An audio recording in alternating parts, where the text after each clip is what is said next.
Yeah, what's up, man? Hope y'all having a blessed one. Back with another one right here. We got live ASAP Rocky shooting trial, CA versus Rakim Mayers, day 8. Man, if you want to check out day 1 through 7, man, you go over to my YouTube page. It's Ayo Chicho, the same as my kick and my Twitch. It should be at the top. If you don't feel like writing all that out, man, you could just search up CHEEREACTS. And the latest days to these trials, it's going to be up on there. Let's get into this one right here, man. I'm just going to rewind for a few questions just to reset the context. We started talking about the surveillance videos, okay? Okay. All right. So the sequence surveillance video overlaps video from 1616 Lisa Del Mar with video and audio from 6200 Hollywood Boulevard, correct? Correct. All right. And you agree that 1616 Lisa Del Mar video has no sound? Correct. But 16 Lisa Del Mar video, you need to first figure out when that shot took place in relation to the 1616 Lisa Del Mar. But I would just probably blow that. Yes. I might. So you use a visual benchmark for both videos, something that you could see in the surveillance videos from 1616 Lisa Del Mar and 6200 Hollywood Boulevard. Correct. And that was the floodlight turning on. Yes. And you saw the floodlight turning on in camera 2 and just the file number, I think based on these filings, was file 18221-716 from 6200 Hollywood Boulevard at 10:17 and 26 seconds. I believe that's correct. Now, but even seeing that floodlight in both videos, there would have been only 2 ways to use that benchmark to determine when the overlap, when to overlap the 1616 Lisa Del Mar video and the 6200 Hollywood Boulevard video at the early moment when the shot would have occurred in the 1616 Lisa Del Mar video, correct? I'm sorry, sir. Yeah, I got to do it. I didn't understand. A lot of words in that question, but I'm going to try. Yes. We still don't know how to ask it. But even seeing that floodlight in both videos, when we just discussed that benchmark, that floodlight going on, right? Okay. Is that yes? Yes, I'm sorry. But even seeing that floodlight in both videos, there would have only been 2 ways to use that benchmark floodlight to determine when to overlap the 1616 Lisa Del Mar video and the 6200 Hollywood Boulevard videos at the earlier moment when the shot would have occurred on the Lisa Del Mar video. Yeah, but. Sorry, I think you lost me, sir.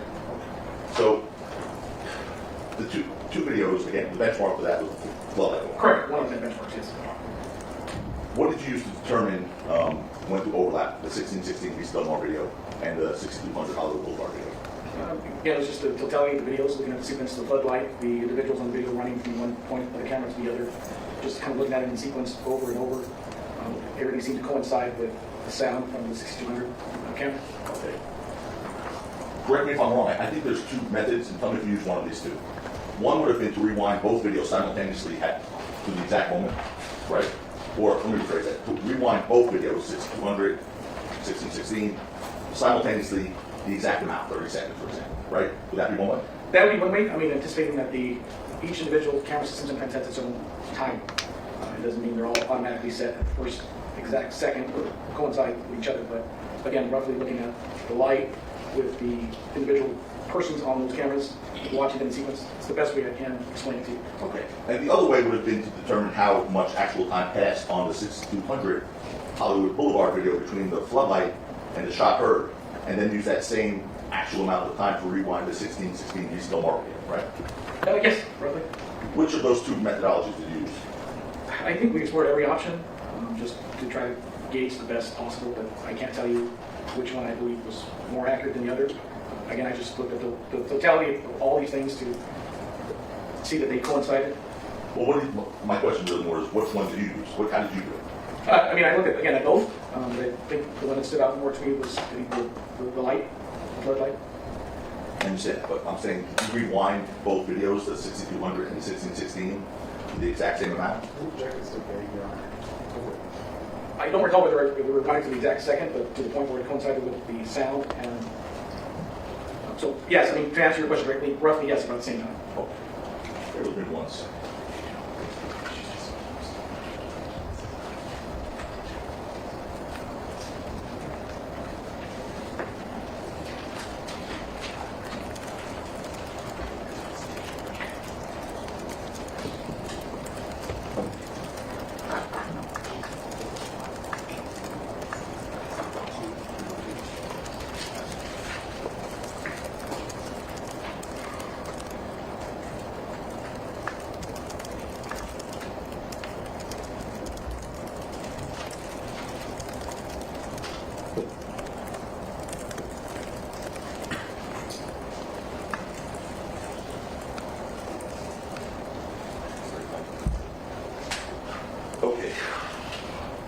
I'm going to play you a couple of clips. I'm make sure that we're ready. But when creating the sequence surveillance video, it wasn't an exact science, right? No. Okay. Meaning the overlapping was done by hand, right? Correct. In fact, I think that 55 seconds into the sequence surveillance video, you could see that little cursor being moved by hand in the upper right corner. Did you see that? I don't recall that. All right, we'll show you that. Sure. Which exhibit is this? Is this People's 15 or we're using our own? This is People's 15 already. We'll use this one for this. Pardon?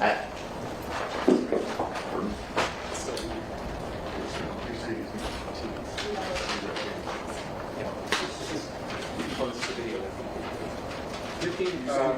15 was the thumb drive. It would be down Okay, just switch it. Use that number. I'm just saying it's 15 though. That's fine, we downloaded it. One, which is file 18220-237. You hear the first shot at 10:15:53. Tell me if you agree with that. Go ahead.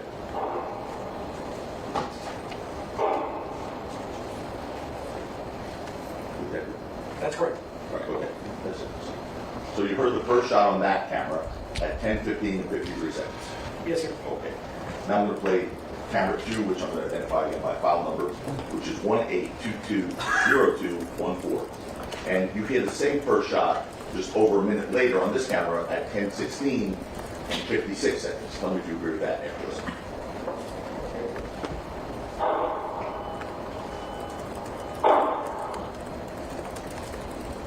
Okay.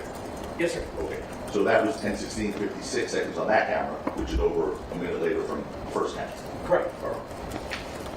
And on the third camera, which is file 1A221240, you hear, hold on a second, right? You hear that same first shot 4 seconds after that last video at 10:17 on the dot. Tell me if you agree.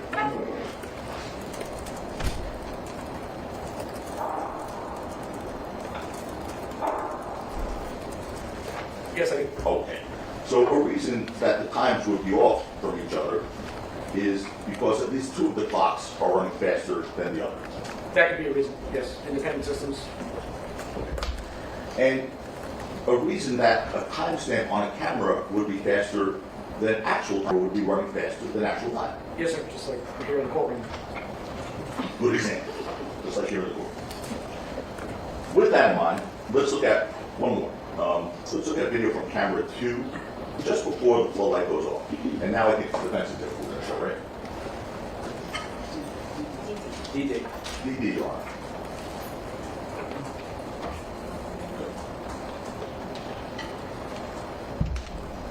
This is from 6200 Hollywood Boulevard. Again, I read the file number. I'll read it again. It's 18221716. The first, before you play, hold on a second. The first timestamp shown on this camera is 10:17:17. That's correct. Okay. And the video itself is at 0 seconds because, hold on a second. I just want to make sure we're in the same video here.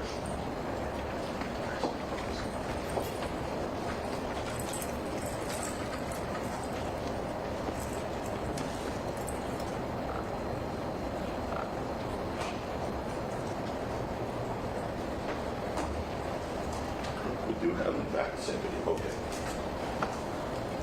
So I think you just agreed the video itself is at 0 seconds because it has not started yet, correct, sir? That's correct. 10:17 and 17 seconds. Yes, sir. On the clock. Lower clock.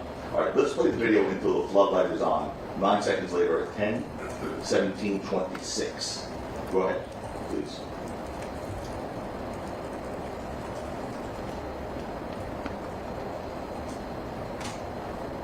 Okay, you see that? Yes. Floodlight on? Correct. I'm sorry? Yes, Okay. And it says 10:17:26. it does. And how many seconds faster than, how many seconds later from 10:17:17 is that? 9 seconds. 9 seconds. Yeah, how many seconds right off the clock? 8.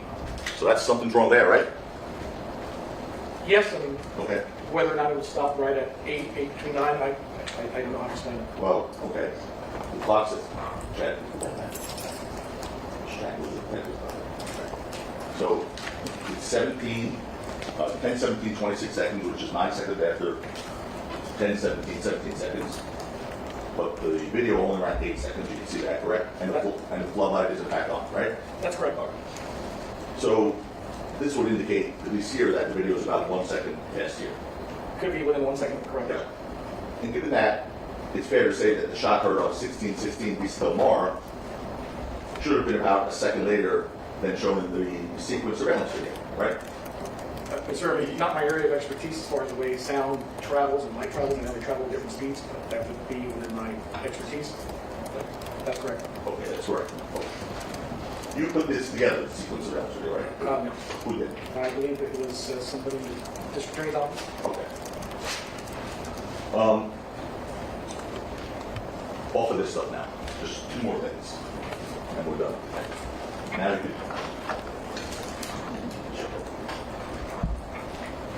You earlier testified about the police officers who arrived at the scene on November 6th, 2021. Remember those 7 officers? Yes, I do. They were there for approximately 20 minutes, more or less? I think more or less. 20 minutes, yes. Okay. And one last thing.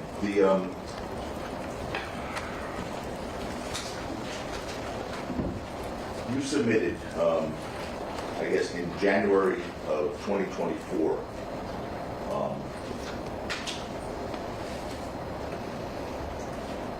evidence to the ballistics lab for testing in this case, right? Thereabouts, yes. And the testing was done, oh, I'm sorry, it was done it was submitted in December of 2023, right? I believe that's correct. I could just refresh. I believe when the return came back, it was a different date than when it was submitted. You're right.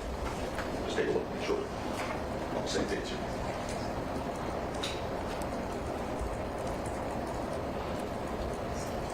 Yes, sir.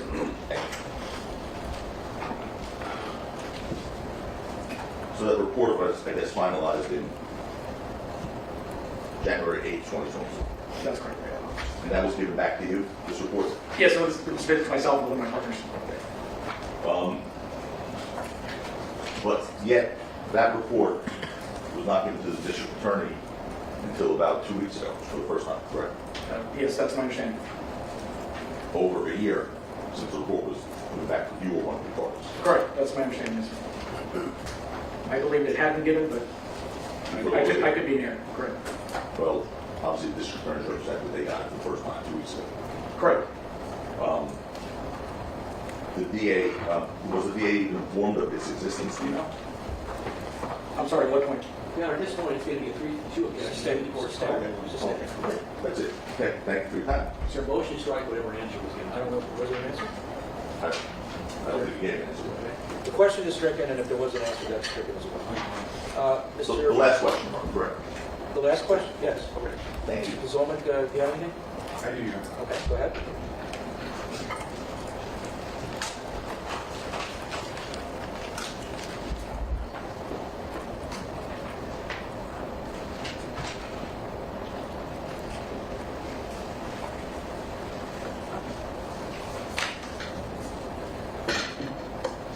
Detective, when you were testifying, I believe that was on Tuesday, Yes, sir. you were asked questions about the latent fingerprint examination of the prior cartridge cases in this case. Do you remember that? Yes. And as a detective, you said you have almost 30 years of experience as a police officer, correct? Just passed my 29th anniversary. Yes. Okay. If I round you up 1 year, we call it just approximately 30 years. I appreciate it. Fair? Okay. Do you have an understanding of what could potentially impact whether or not you would find a fingerprint on any panel? Yes. What are some of the factors that you're aware of? Time in which it was processed, the exposure to the elements, rain, water, foot traffic, cars, depending on where it's at, wind, other weather events, anything, other people going through the area or touching vehicles. It just depends on where the item is going to be processed, with conditions it's found in, and how long it's exposed to those conditions. What about temperature? Is that one of the things that would be potentially affected? Yes. Objection to leading.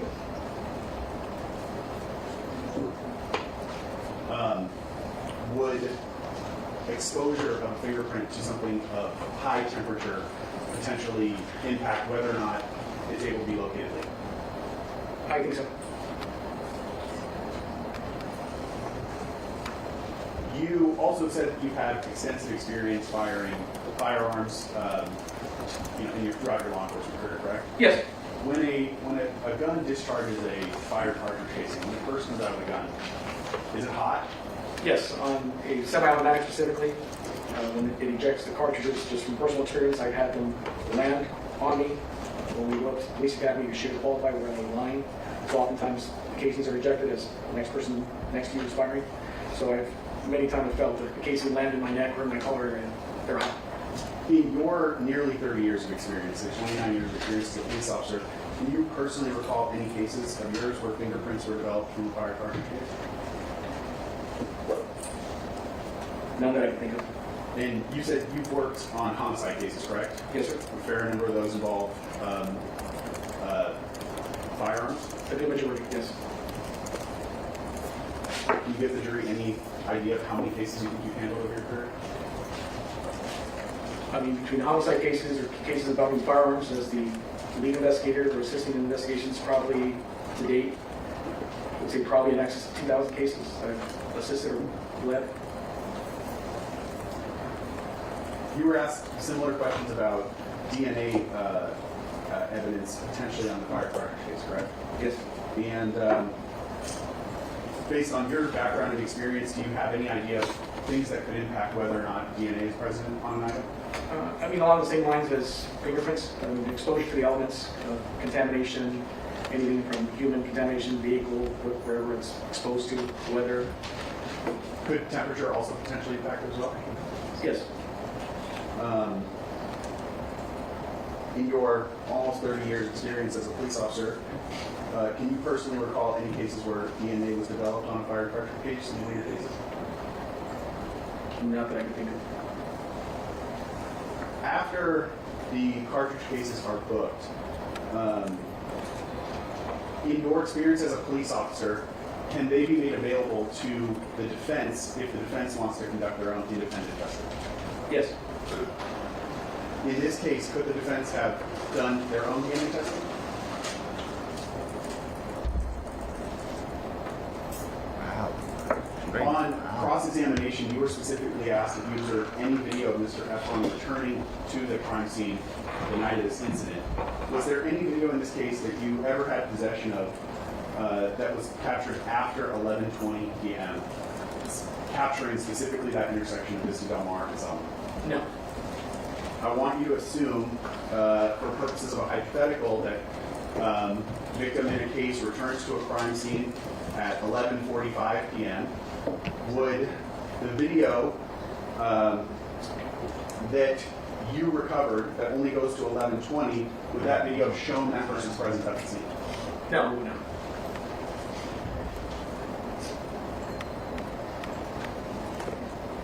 You were also asked about Mr. Efron's girlfriend returning to the scene. Assume the same hypothetical that she came back with that individual at 11:20.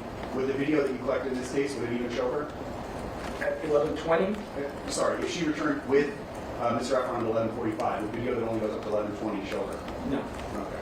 Objection, Your Honor. This is the fact not evidence. It would just mean that they didn't have Overruled. the video. No speaking objections. Overruled. Okay. On cross-examination. No, stop. No editorializing by anybody. Ask another question, Mr. President. Just one moment, Your Honor, trying to organize myself.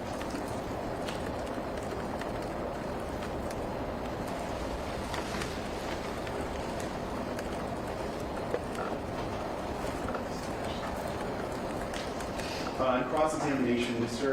Becapina asked you questions about On cross-examination, Mr. Tuckman asked you questions about your prior testimony at the preliminary hearing and specifically read you a passage regarding whether or not you asked Mr. Efron if he had firearms back in November of 2021. Do you recall that? Answer, yes. Question, in your testimony prior to that, were you asked? And do you have a page number? All right, what was the next question you want to ask? if you read the question he was asked at line 5, you go through his answer. That's not a prior inconsistent statement from what you said. Your question was, did he ask? I'm trying to see Efron. That's not what this question asked. I wasn't offering as a prior inconsistent statement. Why don't you just ask the same question that you asked when I heard? Did you ever look to see what firearms were registered to Mr. Efron Yes. at the time of the incident, November of 2021? Yes. And what did you discover when you searched for any guns that you registered to him at that time? We didn't find any firearms registered to Mr. Efron. Okay.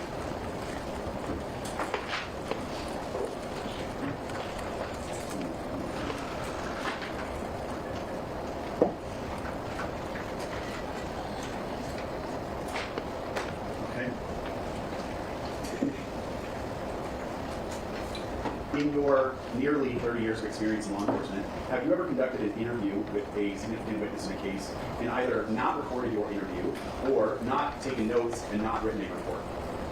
No, no, I recall ever doing that. As an investigator, can you tell the jury why you either record your interviews or take notes and then write a report immediately? Ever interview a witness and not record your interview or not write a report or not take notes of that interview in your experience as an investigator? Objection or irrelevance, but you would not. Make an offer of proof. Well, but the first question is a significant witness. Now you're asking any witness. Okay, I So, know. any witness, that question's irrelevant. The answer would be irrelevant. Sure. Imagine a scenario where you interviewed somebody months prior. Hypothetically, you did not record this interview, you did not write a report, and you did not take any notes. Then months later, you go back and try to summarize what that witness told you. Is that something that and that witness is a significant witness in your case that you're investigating, is that something that a trained police officer such as yourself would ever do? Objection or cultural speculation. No. Why not? I mean, it's just not accurate. Again, my preference would be to record it, just so it's 100% accurate to go out there for any kind of summary. Okay, in addition to going off of the summary, if you record your interviews in a case, are those also given to the district attorney? Yes. Would those also be given to the defense? Yes, no.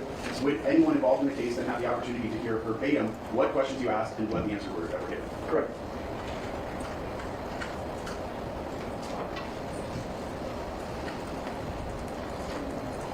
Likewise, if you record your interviews, you said after you conduct an interview that you will summarize your interview in a police report, correct? Yes. Typically in the police report or as part of the case, yes. In this case specifically, did you speak to Mr. Efron the day that you were assigned to this case? Yes, on the November 9th, 2021, yes. And did you record your interview with him in any way? Yes, I was recording, but it included myself, Detective Monster, Detective Neffy. Understood. But when you say it was recorded, was it an audio recording? That was an audio recording because it was a telephonic interview. And did the audio recording capture your voice and his voice? It did. Okay. When you later went back and, or not you, or when your partner, I believe you said, went back and summarized that interview, summarized it into a report, correct? Correct. And I believe that you testified that there were a few sentences in the report that had some inaccuracies, correct? That's correct. But that was inaccuracies in the report, those were not things that Mr. Efron specifically said to you in the report. Were those inaccuracies in the report, or were those things that Mr. Efron said to you in the report? There were inaccuracies in the report. Sorry. Okay. I believe you were specifically asked about whether after the shooting, Mr. Efron contacted an attorney before he returned to the scene to recover the gun casings located at Selma and Mr. Delmont. Do you recall that? Yes. And did Mr. Efron ever make that statement to you that he did things in that order? That is not my recollection. If Mr. Efron testified that he first collected the cartridge cases and then he contacted an attorney. What's up with the PS5 today, bro? That PS5 ain't on nothing, huh? Let's sell that shit, bro. Sell yours and I'll sell mine. Let's sell that motherfucker, bro. Did he ever tell you anything directly contradictory to that? I'm sorry, I'm saying. Yeah.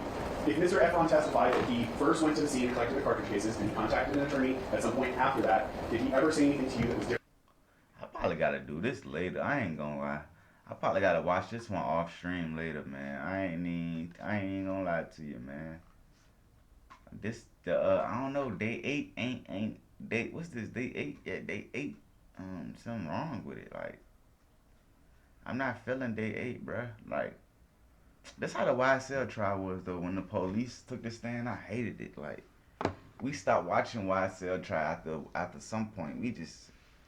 I don't even think we really watched none of the new judge shit. Like, once they switched judges, we just stopped watching that shit. After a while, it just got boring. It was like everybody was like doing shit right after that. Like, ain't nobody want to lose their job after the judge lost his job. Like, I'm gonna say this one, man. I'm gonna come back to this right here.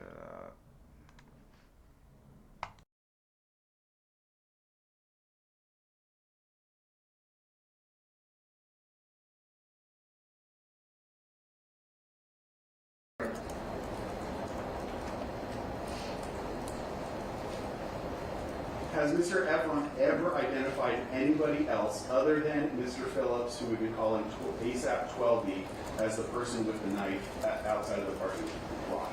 No.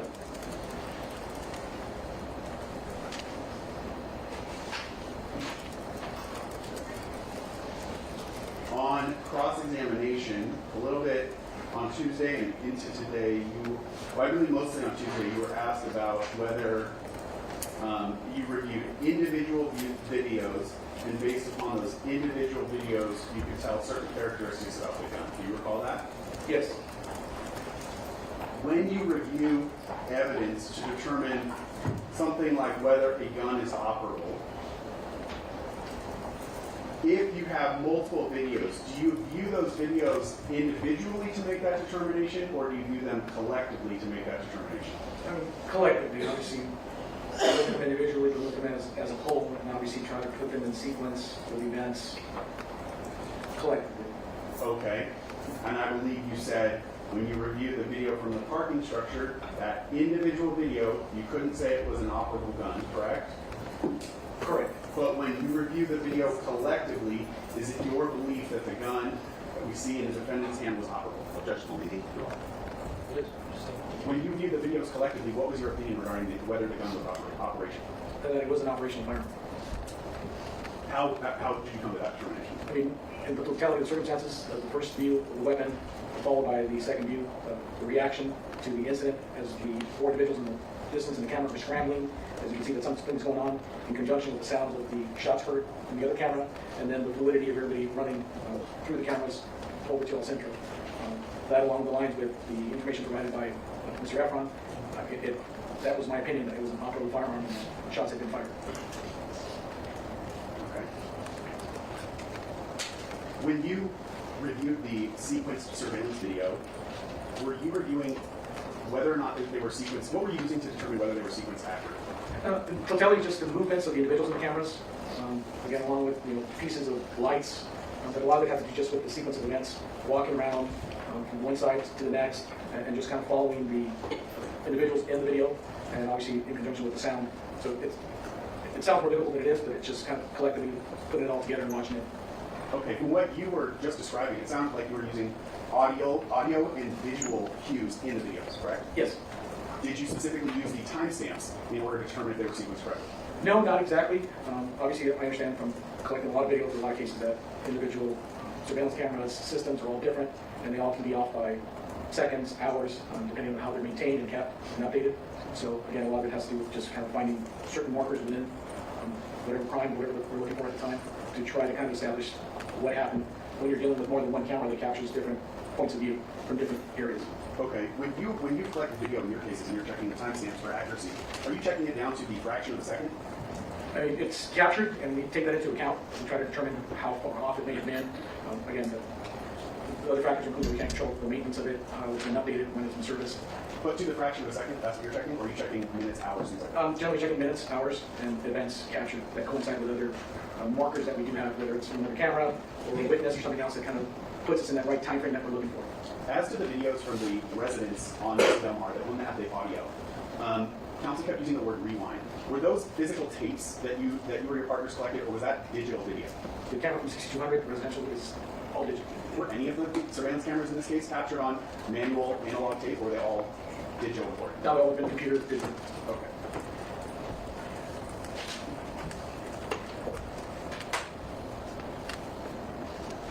At the beginning of his questions of you, Mr. Takapina asked you about whether or not you had spoken to 12E. Do you recall that? Yes. Do you know for a fact that 12E, to this day, still refuses to be interviewed by law enforcement? Objection, that is just a fact, not supposed to be as a statement. No speaking objections. It's the objection to stay. Ask another question. To this day, have you been able to interview 12E? No. Have you ever been present when 12E was asked if he would agree to an interview? Yes. And what was his answer when asked if he would agree to an interview by law enforcement? No. Similarly, you were asked about whether or not you talked to Mr. Levin. Did you have any indication that before January 20th of 2025, the day before jury selection, that Mr. Levin had any role in this case? No, not any direct role. Once you were made aware of could possibly have anything to say, did you take any efforts to try to interview him or talk to him? Yes. Were you successful in those efforts? No. Have you been present when Mr. Levin was also present and asked if he had specifically agreed to be interviewed by law enforcement? Yes. And what was his answer to that question? No.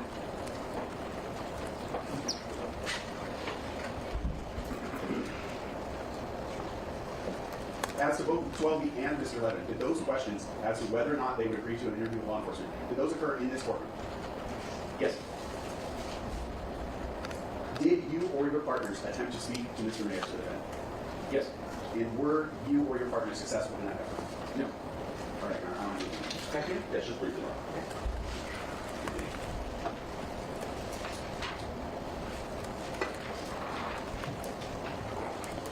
Okay, good. We're almost done. You asked a bunch of questions by Mr. Sloan just now about a host of inaccuracies on fairly significant issues in Your Honor, your reports. the question is argumentative in itself. It's stated of access, not evidence. Okay. Agreed. Just a minute. Just a minute. Pardon? I don't believe that the question is argumentative. You can assume facts, not evidence as well, Your Honor. The question you read back. Read the question back, please. Detective, we're almost done. You were asked a bunch of questions by Mr. Preslovic just now about a host of inaccuracies on fairly significant issues in your reports. What's vague? Okay. You asked questions about, let's generalize first, inaccuracies in police reports, right? Correct. Okay. One of those, for example, were who had the knife, right? Yes. That's a significant issue, isn't it? Yes, in the report, yes. One was whether Mr. Efron was instructed by his attorney to go back to the scene and pick up the shell casings or not. That's a significant issue, isn't it? Correct. Okay. And those two issues in the reports were inaccurate, correct? According to you. Yes. And those could have been corrected at some point, right? Yes, it could. They never were they? I mean, as far as generating a new report, other than what's been explained in court, no. Right. So the reports today are still inaccurate on those issues. Correct.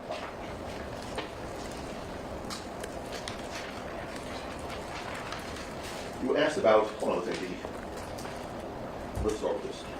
12. You were asked if you would agree to interview, if 12 would agree to be interviewed by you, and you said, he said, no, he wouldn't. Are you referring to, correct, sir? Yes. Are you referring to 2 weeks ago in court here? Yes. Is that the first time you tried to interview him? Yes. So, in January of 2025 is the first time you tried to interview 12B about an incident that occurred in November 6th of 2021, correct? Correct. Me personally, yes. How about anyone else in the police department? Yes. No, that was No. me personally, correct. Now,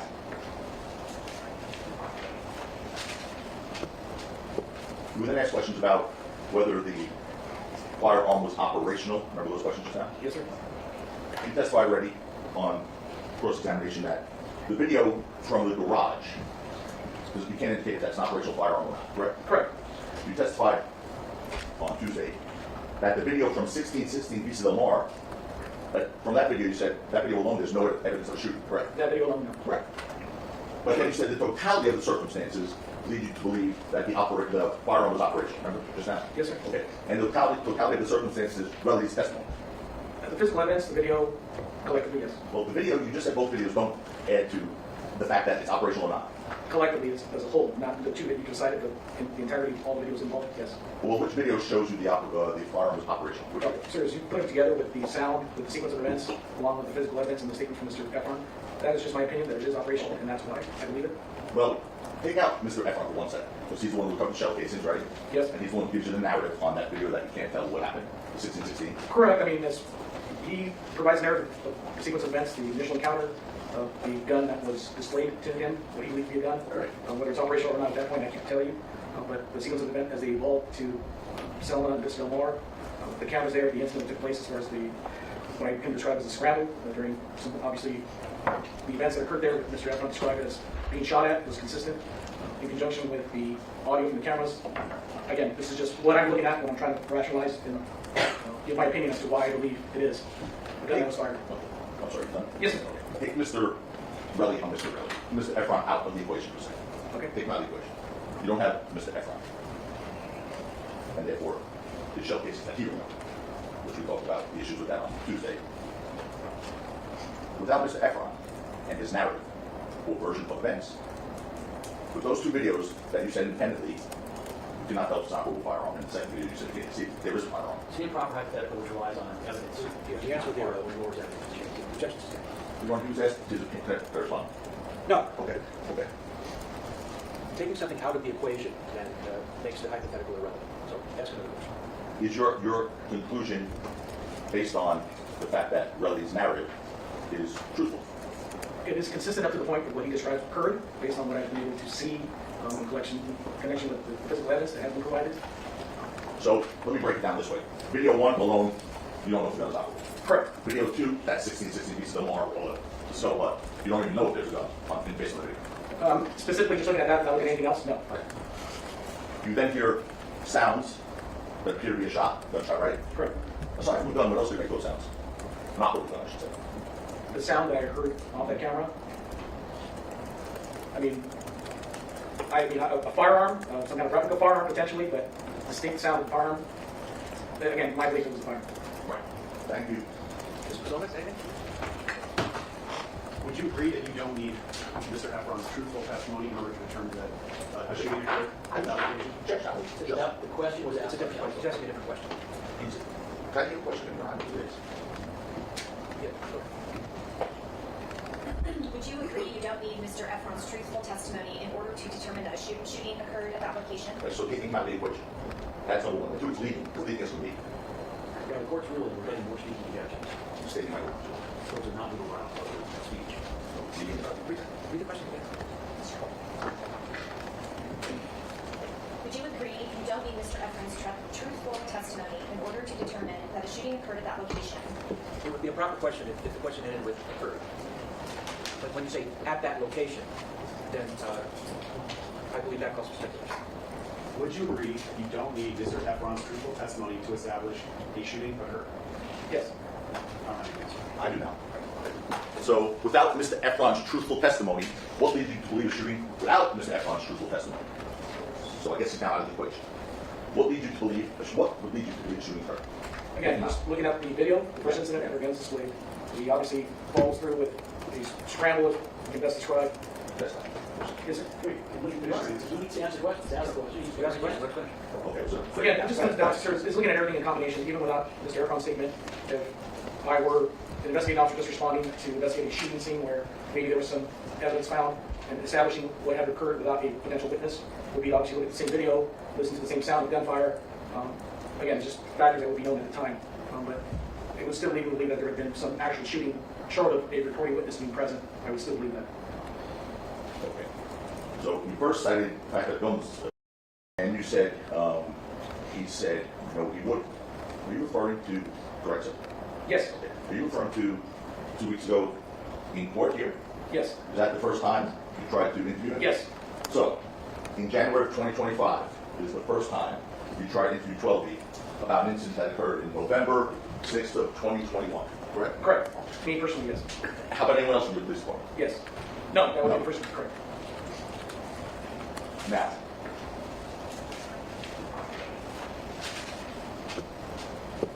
you would then ask questions about whether the firearm was operational. Remember those questions just now? Yes, sir. You testified already on cross-examination that the video from the garage, because you can't indicate if that's an operational firearm or not, correct? Correct. You testified on Tuesday that the video from 1616 pieces of Mar, that from that video you said that video alone there's no evidence of a shooting, correct? That video alone, no. Correct. But then you said the totality of the circumstances lead you to believe that the firearm was operational. Remember just now? Yes, sir. Okay. And the totality of the circumstances relative to testimony. The physical evidence, the video, collectively, yes. Well, the video, you just said both videos don't add to the fact that it's operational or not. Collectively, as a whole, not the two that you just cited, the entirety of all the videos involved, yes. Well, which video shows you the firearm was operational? Which video? Sir, as you put it together with the sound, with the sequence of events, along with the physical evidence and the statement from Mr. Efron, that is just my opinion that it is operational, and that's why I believe it. Well, take out Mr. Efron for 1 second, because he's the one who covered shell casings, right? Yes. And he's the one who gives you the narrative on that video that you can't tell what happened. The 1616. Correct. I mean, as he provides a narrative of the sequence of events, the initial encounter of the gun that was displayed to him, what he believed to be a gun. All right. Whether it's operational or not at that point, I can't tell you. But the sequence of events as they evolved to Selma and Vista Del Mar. The cameras there, the incident took place as far as what I can describe as a scramble during some, obviously, the events that occurred there that Mr. Efron described as being shot at was consistent in conjunction with the audio from the cameras. Again, this is just what I'm looking at when I'm trying to rationalize and give my opinion as to why I believe it is.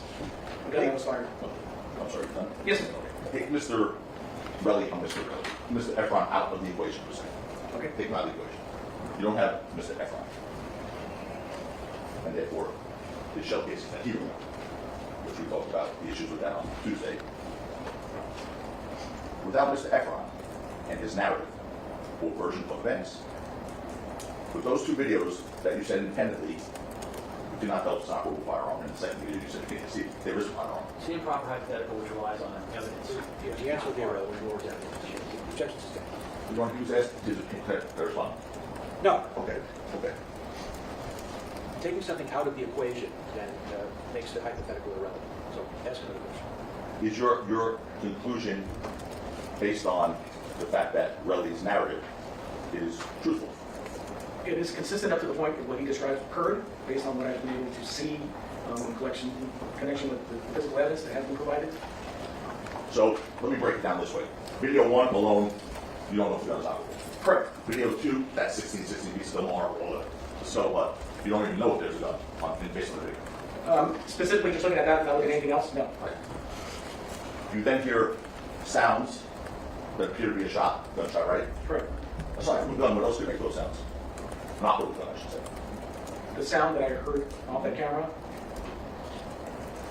I mean, a firearm, some kind of replica firearm potentially, but distinct sound of the firearm. Again, my belief it was a firearm. Right. Thank you. Ms. Potomac, anything? Would you agree that you don't need Mr. Efron's truthful testimony in order to determine that a shooting occurred at that location? Check out. The question was asked. It's a different question. It's asking a different question. Can I get a question in your mind, please? Yeah, go ahead. Would you agree you don't need Mr. Efron's truthful testimony in order to determine that a shooting occurred at that location? So taking him out of the equation. That's number one. Number two, it's leading. The leading is the lead. Yeah, the court's ruling, we're getting more speaking objections. You stating my words. Those are not legal grounds for speech. Leading. Read the question again. Would you agree you don't need Mr. Efron's truthful testimony in order to determine that a shooting occurred at that location? It would be a proper question if the question ended with occurred. But when you say at that location, then I believe that calls for speculation. Would you agree that you don't need Mr. Efron's truthful testimony to establish a shooting occurred? Yes. I don't have any answer. I do not. So without Mr. Efron's truthful testimony, what leads you to believe a shooting without Mr. Efron's truthful testimony? So I guess he's now out of the equation. What leads you to believe a shooting occurred? Again, just looking at the video, the first incident ever guns displayed, he obviously follows through with these scrambles, you can best describe. That's not. Yes, sir. You need to answer questions. Ask the question. You ask the question. Let's finish. Okay, so. Again, it just comes down to, sir, it's looking at everything in combination, even without Mr. Efron's statement. If I were an investigating officer just responding to investigate a shooting scene where maybe there was some evidence found and establishing what had occurred without a potential witness, would be obviously look at the same video, listen to the same sound of gunfire. Again, it's just factors that would be known at the time. But it would still lead me to believe that there had been some actual shooting short of a recording witness being present. I would still believe that. Okay. So you first cited the fact that the gun was displayed. That was the first thing you just cited, right? Correct. Which you already told the jury. The gun that was displayed, the only time you could see a gun in any video was the part you were actually gun. Correct. You already told the jury, by that video, you can't tell it's operable, right? Correct, because it was not fired at that point. Well, you also said the sound could also have been made by a non-operable firearm. You just said that before. Again, it's in the realm of possibilities. Okay. From what I've heard, again, based on the sound, again, this is just my opinion, my expertise, and my experience. I believe it to be a firearm. You also heard, you were here when the police officer's body cam from the scene was played, right? Yes, sir. And you heard the police officer say there's no evidence of a shooting here. You heard that, right? Yes, sir. Okay. No, Your Honor. All right. Thank you, Detective Flores. You can step down. Next witness. My next witness is Mr. Brian Willinger. The last witness witness. It is.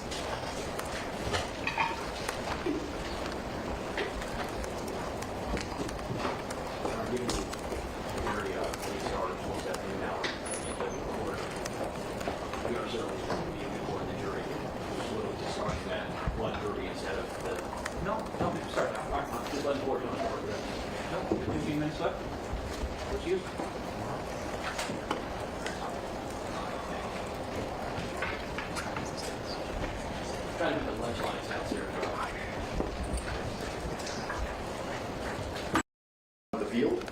to process. This is the type of analysis that's. What unit are you currently assigned to within the lab? Within the lab, I've actually just recently been assigned to the toxicology unit. It's a very recent assignment. I've been in firearms for about the 20 years prior to that. Okay. You say very recent. When was that transfer made? January 13th. Of this year? Yes. Okay. Your entire time before that, you said you worked in the firearm analysis unit? Correct. Okay. Can you give the jury just a broad idea of what your job duties entail when you work in the firearm analysis unit? So a criminalist in the firearms unit, we are primarily trained to perform work within the laboratory. That's where we spend most of our time. We perform the analysis of firearms and firearm-related evidence. This is the type of analysis that's commonly referred to as ballistic comparison. We call it firearm identification. In addition to this, we respond to the field in order to process crime scenes, particularly shooting scenes and officer-involved shootings are our main field obligations. We generate reports regarding these analyses and testify about them in court. When you're specifically analyzing firearms and firearm-related components, can you give the jury an idea of what some of those items are that you're looking at? Yes, so we are trained in the operation and structure of a wide range of different firearms. A firearm for us is a device that propels a projectile by means of combustion. So this wouldn't really include airsoft guns, things of that nature. But firearms, which actually fire live cartridges or ammunition, during the discharge process, they will actually cause marks to be impressed onto those ammunition components. So this is a large part of our responsibilities, is to perform the microscopic comparison of fired ammunition components. These could be bullets or cartridge cases, with the aim of determining what types of firearms they might be compatible with, or actually continuing to determine whether two items have been fired in the same firearm or were eliminated as having been fired in the same firearm. Can you tell the jury about your educational background, any training or experience that you have that qualifies you to perform those functions that you just described in the lab, comparing firearms and firearm-related components? Yes, well, entry-level criminalists have a natural chemistry, natural science background. I have a degree in biochemistry. This prepares you for most of the work in the crime lab, but to perform the analyses in the firearm analysis unit, we complete another lengthy training program. This is the firearm examiner training program. It has a duration of about 2.5 years. It includes lecture, literature review, and live fire exercises. By these means, we learn about the structure and function of ammunition. We learn to operate a wide range of different firearms. And we actually spend about an 18-month period training on microscopes in order to perform the comparison of discharge fired components. I completed that training program in 2009. I spent the following decade as a full-time firearm examiner. Each year of that period, I was tested by an outside firm in order to maintain my qualification. I am also certified by the Association of Firearm and Toolmark Examiners. This is the premier professional organization in my field, certified in the area of firearm examination and identification. In the course of my work there, I've performed the examination of more than 3,600 items of evidence, logged more than 600 hours in the processing of crime scenes, and about 6 years ago I advanced to the position of Criminals 3. So in addition to the duties I've described, I also do training of other firearm examiners. I work on special projects and research for the firearm analysis unit. Do you continue to attend professional organization meetings to maintain your proficiency in firearm analysis? Yes, during that period, under our accreditation requirements, it's encouraged for us to have continuing education.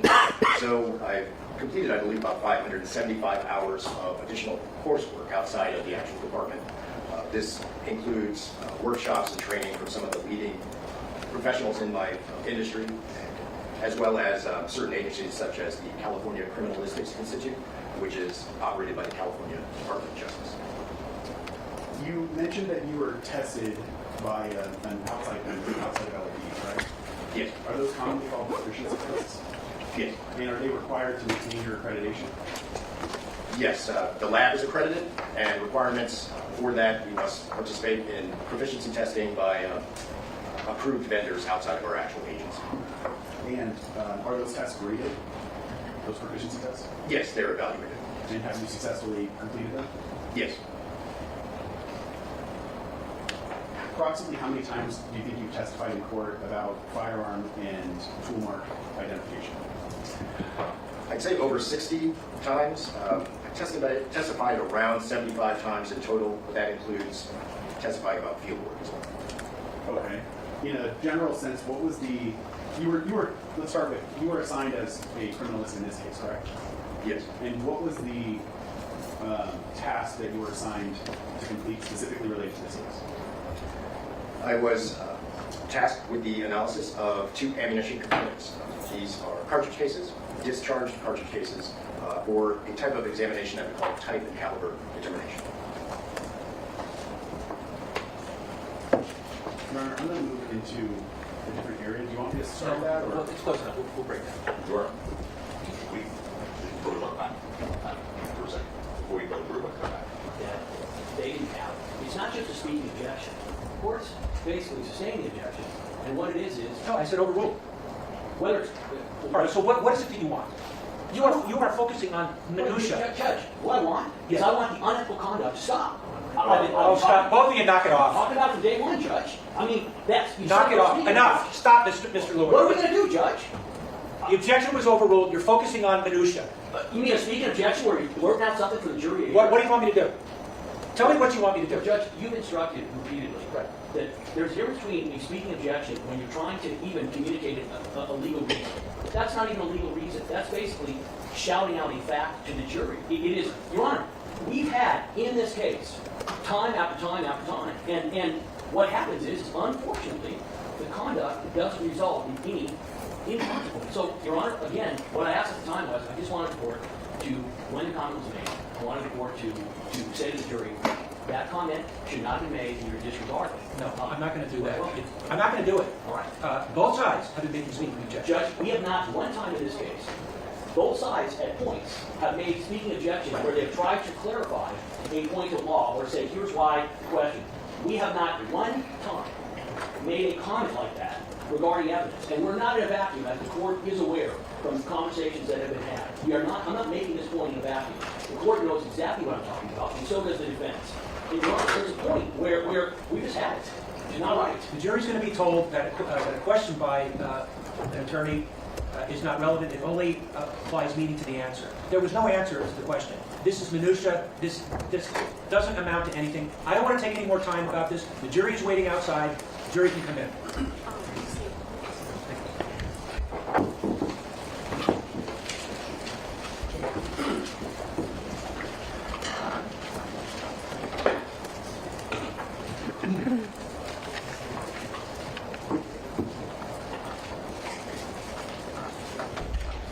All right, we are back on the record. All parties, jurors, and counsel are present.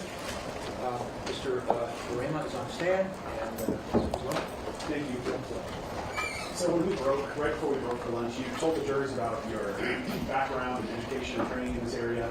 And I believe you left off, you mentioned that in this case specifically, you were asked to conduct what's called a type and caliber analysis of 2 fired cartridge cases that you looked at in the lab. Is that an accurate summary? Yes. Okay. In order to illustrate some of the topics that you're going to be discussing today, did you create a PowerPoint presentation that addresses the type of exam that you did and illustrates the various terms that are going to come up throughout this examination? I did. Okay. Now, I'd asked to mark my next exhibit that you need 43. with Mr. Brima's PowerPoint presentation. Can you see it on the screen? This Oh, let me turn on your little screen. Let me put it here. So you're not constantly around.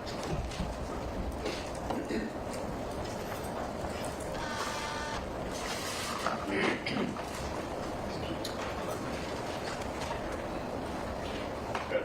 Yes. All right. Is this the presentation that you created for this case? It is. Let me go forward to slide number 2. Can you tell the jurors what we see on this slide? Sure. Well, in the course of this examination, there's a few different areas of basics that will, I think, help the jury understand the fundamentals of what we're talking about and then actually the conclusions at the end of the examination. These topics are separated on this slide. They include firearm identification, cartridge components, pistol discharge, type and caliber determination, evidence features, ghost guns, and my ultimate findings. Okay. We go forward to start with the first topic on your list, which was firearm identification. If you would tell the jurors what generally firearm identification is.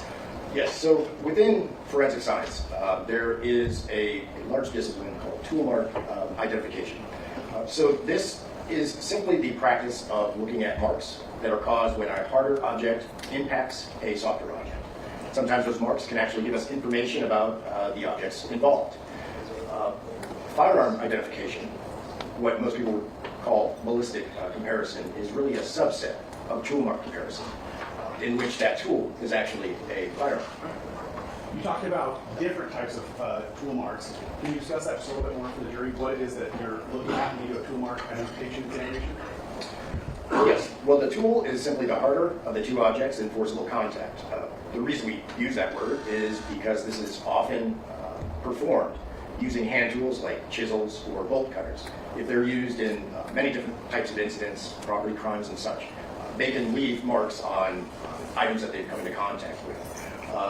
Those types of marks vary. There's two different general types. The first is an impression. An impression is straightforward contact between the harder and softer object under pressure. The striation includes that contact, but it also includes lateral motion. So essentially, an impression is a dent, and a striation is a microscopic scrape mark. Okay. Can you talk to the jurors how this relates specifically to firearms? Yes. Well, the discharge of a gun releases immense pressures. It does so quickly that we often don't think about it. The pressure you use to actually inflate a tire is maybe on the order of 35 pounds per square inch.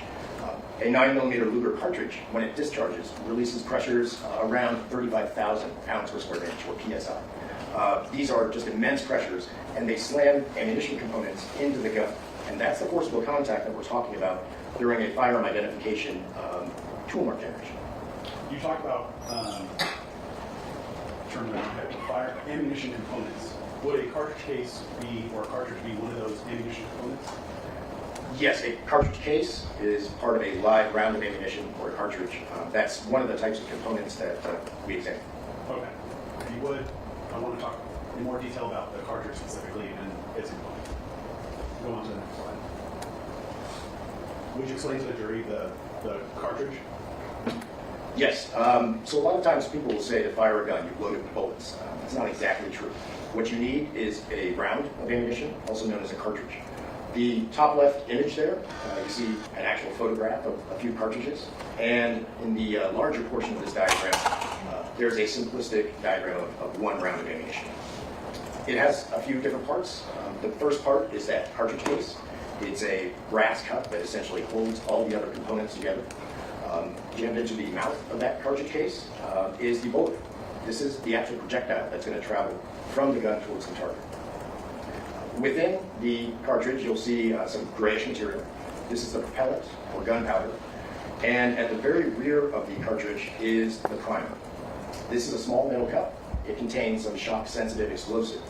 When this primer is struck by a portion of the gun, called the firing pin, it explodes, causes the powder to burn very rapidly. At this point, the cartridge sort of functions like a champagne bottle being popped.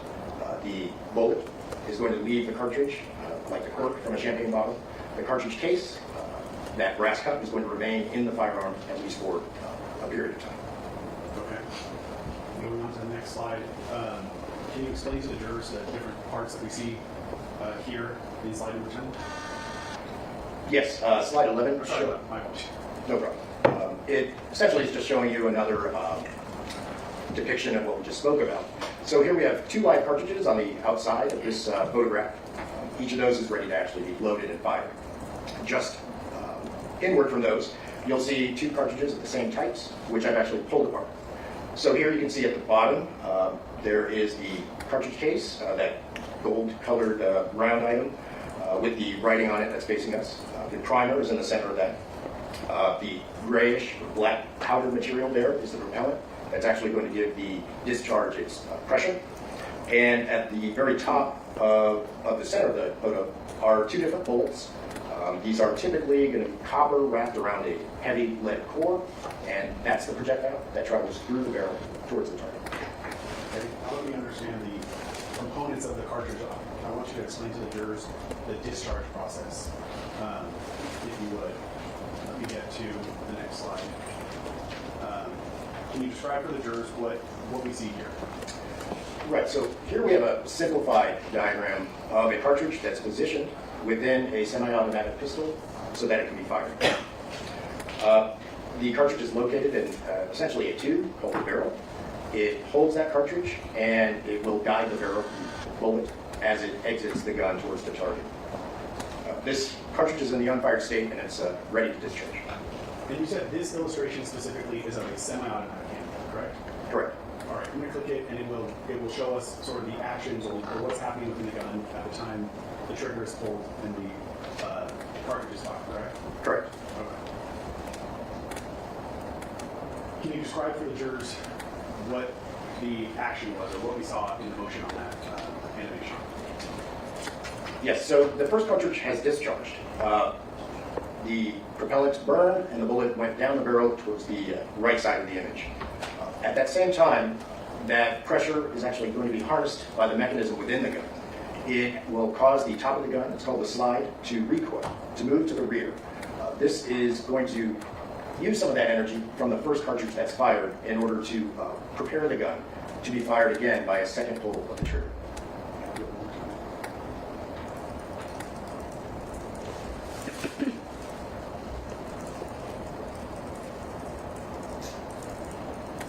Okay. Would you describe the kind of bluish tinted area that we see in the handle of the gun there? Yes, so that's depicting what's called a magazine. This component will actually be inserted inside the grip of this type of firearm. Magazine holds rounds of ammunition, stores them within the gun until they're ready to be fired. Essentially, it works like a Pez dispenser, if you're familiar with that, without the plastic head. So it's a box, it's got a spring in the bottom, and it pushes the cartridges towards the top. When the first cartridge fires, the top of that gun reciprocates, and you saw it move. This allows the gun to first remove the expended cartridge case from the chamber where a live cartridge needs to be positioned to fire a second time. It reloads that chamber with the top cartridge that's in the magazine, and it also resets the internal mechanism of that gun. When we say that a gun is semi-automatic, that specifically means that every time you pull the trigger, one cartridge is fired. It's going to function like a Windex bottle. I can hold the trigger all day, no more ammunition is going to be expended. So that is semi-automatic, as opposed to a full automatic would function like an aerosol can. I hold the trigger and it will continue firing until the source of ammunition is depleted. When you talked about the expended cartridge, that's the piece of the cartridge case that's left in the gun after the bullet comes out for what would be essentially a fraction of a second, correct? Yes, that's the cartridge case that will be expended and ejected from the chamber. How does that happen? How does it eject out of the gun? Again, this is one of the functions that the mechanism is doing when it harnesses that energy. After discharge, there's a small hook in the gun called an extractor. It's going to pull that cartridge case out of the chamber rearward from the barrel. It's going to hit another implement called the ejector. At that point, it's going to be flipped out of the gun. It essentially will appear like if you flipped a quarter as hard as you could towards your right shoulder. So that extended cartridge case will be cleared from the gun and remain in the vicinity to do it. And is that action that you just described consistent among all semi-automatic firearms? Yes, to fire a semi-automatic gun, such as depicted here, more than once, you will have to clear the chamber of that expended cartridge case. It's a necessity to fire multiple times. We've covered this a couple of times, so if you would just briefly talk about what the distinction between that action would be versus a revolver. So a revolver uses a different mechanism. You may have seen these in Western-type movies. Rather than having a magazine and a single chamber, there's a part called a cylinder. This is a cylindrical component that can be loaded with a number of cartridges. That component will then be rotated, bringing each cartridge in line with the barrel one by one, so that each can be fired. After that cartridge is fired, the cartridge case in a revolver will remain in the chamber of that cylinder until it is manually extracted and ejected from the gun. Okay. We move on to the barrel of the gun. Would you talk about what happens in the barrel when the gun is discharged? Right, so this is the portion of the gun that's most interesting to a firearm examiner during discharge. So I just enlarged that tube, the barrel. The rear part, you can see it's specifically made to accept that cartridge. That's the chamber. The entire device runs off of pressure. So the rear of that barrel has to be closed off. This will be accomplished by a surface that's called the breech face. It's illustrated here in that bluish green color. In the center of that breech face, there is a hole or a channel that allows the firing pin to protrude and strike the cartridge and initiate the discharge.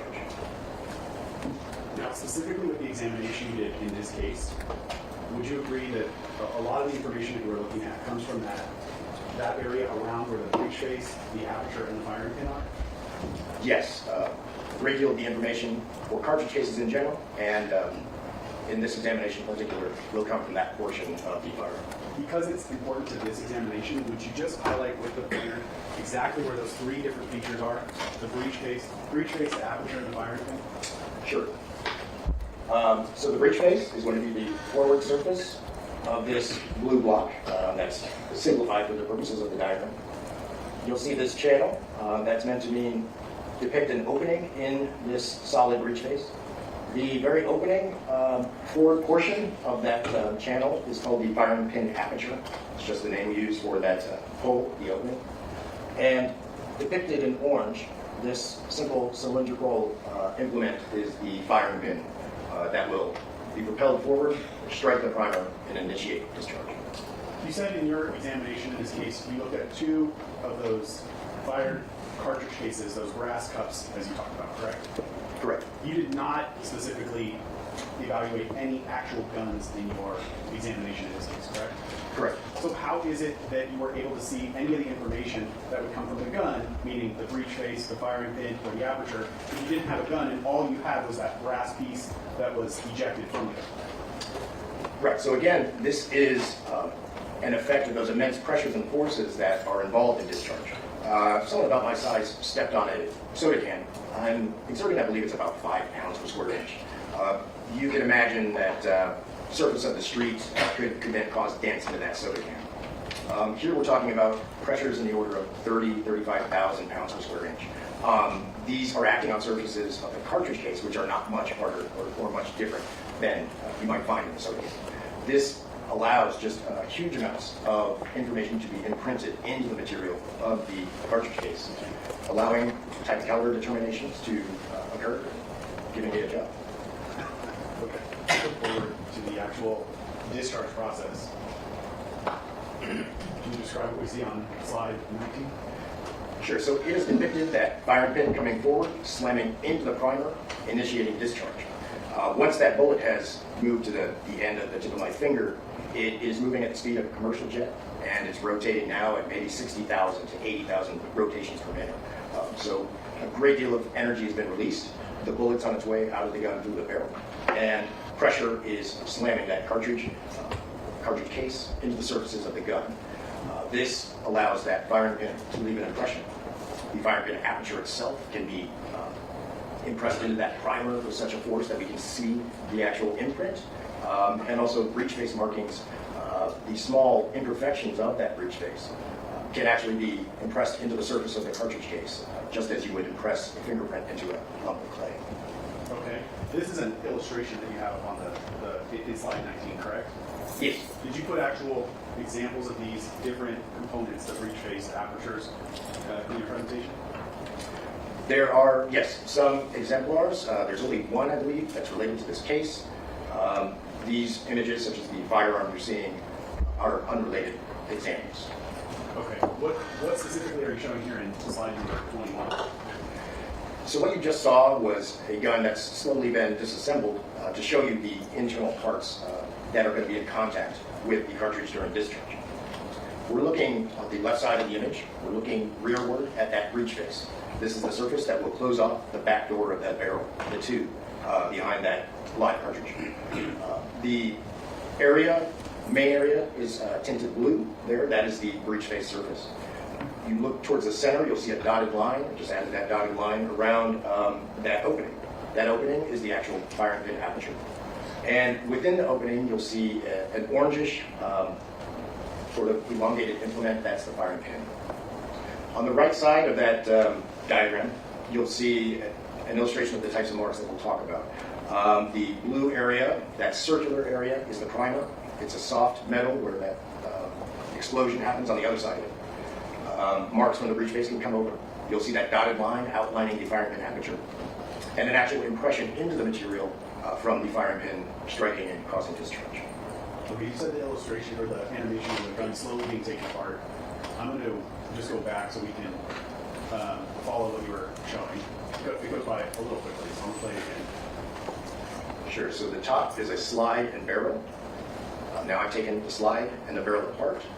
Here we're looking at the slide, which has that breech face surface within it. Okay. I'm going to go on to slide number 22. Would you describe what you're illustrating here?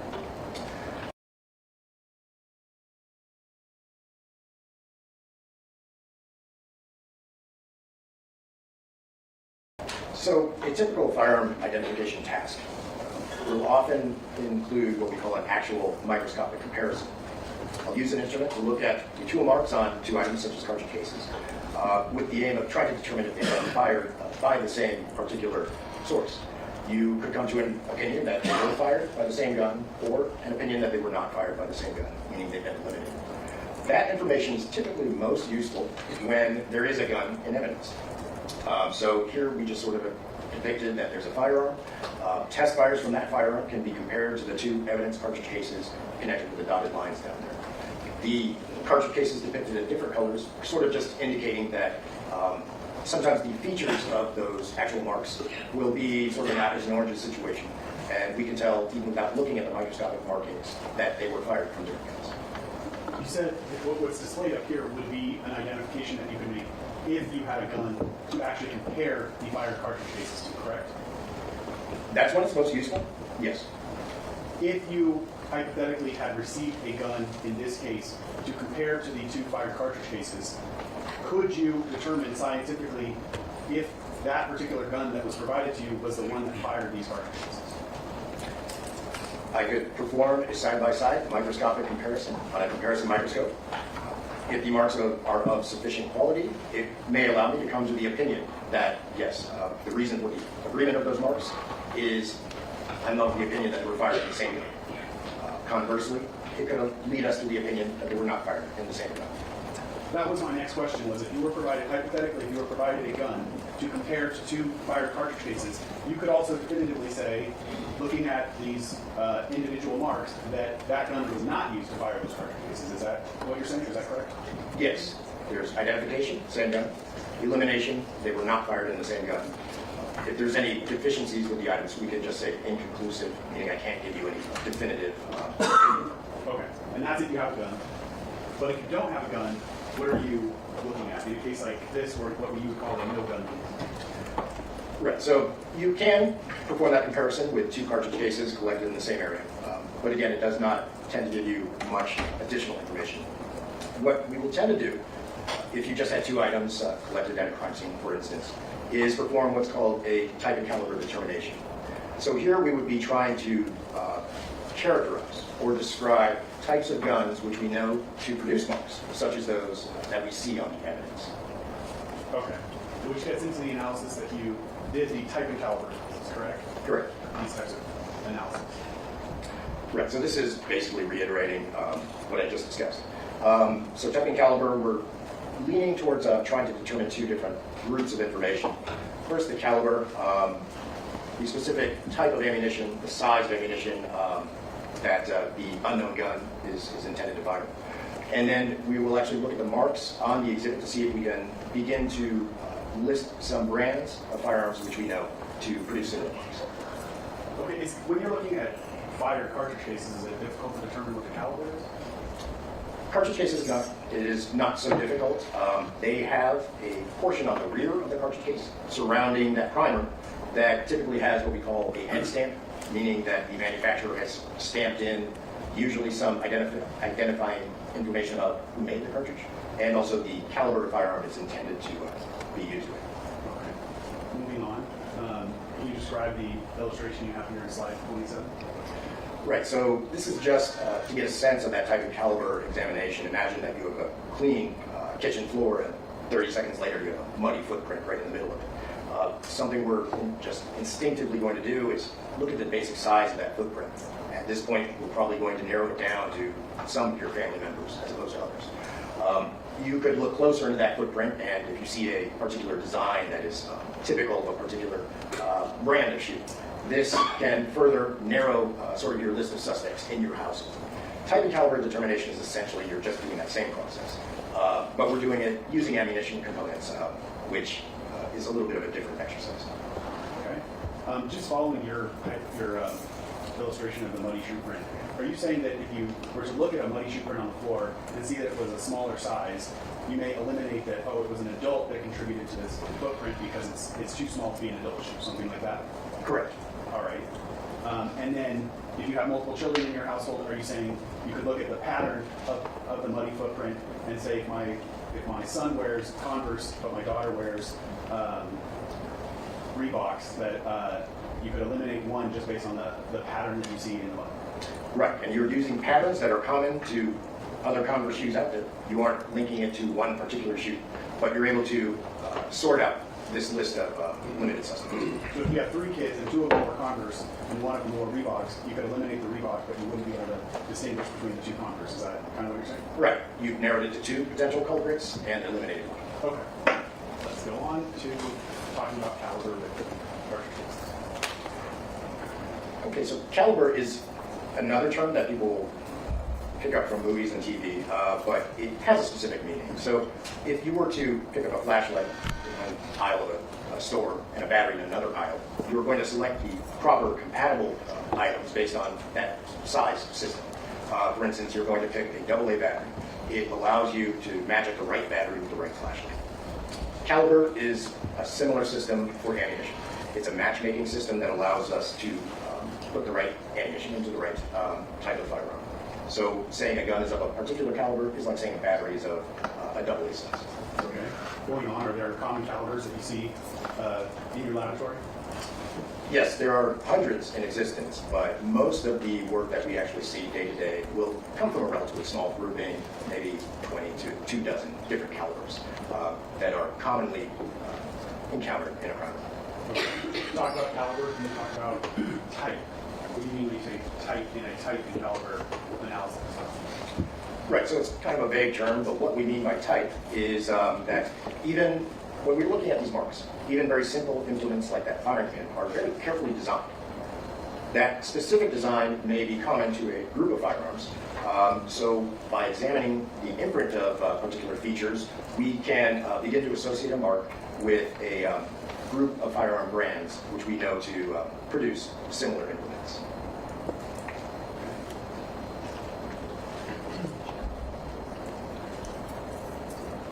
Can you describe the different, well, describe first what a class characteristic is and then what the different class characteristics are. You're talking about cartridges. So a class characteristic is a feature which is going to be common not just to one item, but to a class or a group of items of a similar design. So a particular shape of firing pin may be common to firearm brands X, Y, and Z. This group of X, Y, and Z is a smaller, more restricted group of the potential brands out there. When we do a type and caliber analysis, we're using these features. We call them class characteristics. When looking at a cartridge case, some of the most important class characteristics will be the caliber, the shape of that firing pin aperture, as well as the shape of the firing pin itself. And again, the aperture is the hole that's in the breech face, correct? Yes, it's like the donut hole in that breech face, and the actual shape can be impressed onto the discharge cartridge case. And the firing pin is the piece that strikes the primer that, as it strikes it, it also leaves an imprint of the shape of the firing pin? That's right. Okay. Can you talk about the class characteristics you see up here? So this is just sort of illustrating that process of narrowing our candidates. So we begin with the caliber. At the bottom left, this is just an image of a cartridge from the laboratory. You'll see at the center that circle is the primer, and you'll see writing impressed into the outside of that primer. That's called a headstand. It's placed there by the cartridge manufacturer. And simply by reading this headstand, also comparing the basic dimensions of that cartridge case, we can determine the caliber of the cartridge. So this particular one is a caliber called 9mm Luger. Okay, the next class characteristic? Again, to describe that hypothetical firing pin aperture, this is a laboratory gun. We're looking at that breech face. The dark circle in the center is that hole, the firing pin aperture. The firing pin is going to protrude from that hole upon discharge. And the shape of that hole may vary. Some of the shapes that we commonly run into will be round, which is pretty generic. A rectangular shape, or sometimes even a teardrop shaped aperture. Now, when you talk about caliber, to the right of the word caliber there's 5 boxes that each have a number and some letters below it. Are those common calibers of cartridge cases that you see? Right, so this is just illustrating a hypothetical, but these are 5 different common calibers. They usually have a very specific name that can be shortened and placed onto a cartridge headstand. So a fire cartridge that you'll see will have a caliber associated to it, correct? Yes. And then it will have the aperture shape, which will be is more than likely to be one of those 3 shapes that you have listed up there, correct? Very commonly, yes. Okay. Sorry. Can you describe what you're showing with this next illustration when it comes to the aperture shapes? Yes, so at the bottom of this illustration, we have images of 3 different cartridge cases, and these have accepted that imprint of the aperture shape. So at the right-hand side of that image, you'll see a dotted line outlining a circular aperture. In the center, the dotted line is outlining that rectangular shape aperture. And at the left side of the image, you'll see the dotted line that's actually in a teardrop-shaped configuration. So these are just examples of the different shapes that we'll be assessing. And each one of those 3 is a different example, just showing the different shapes that you can see in 3 different guns, correct? Yes. Okay. The last class characteristic you talked about was the firing pin shape. Can you describe that for the jury? Sure. In the bottom right, this is actually a magnified image of a firing pin. It's about the size of the typical ballpoint pen. This particular one is round, or hemispherical. It's a very common shape of a firing pin. That round outline will then be imprinted into the cartridge that firing pin discharges. Again, there are different types that are commonly found to be manufactured by different brands. These, again, would be round, rectangular, and teardrop shaped. The aperture and firing pin shape do not have to match. So these different combinations give different classes their distinctive features. So I just want to put a finer point on that. Just because the aperture of a firearm is round does not necessarily mean that the firing pin itself is also round. It can be a different shape. Correct. It's up to the manufacturer, and they can combine those as they see fit. Okay. All right. And then do you have examples of what those different firing pins looks like when you look at them in the laboratory? Yes. So these are the same images. Here at the center, you'll see a depressed area that is then outlined with a solid yellow shape. So at the right side, you'll see that the outline of the actual firing pin that is pressed into the surface is round. In the center, it is rectangular. We may also call this elliptical. And on the left-hand side is a more distinctive shape, that actual teardrop shape that can be caused by the firing pin itself. Okay. Go on now.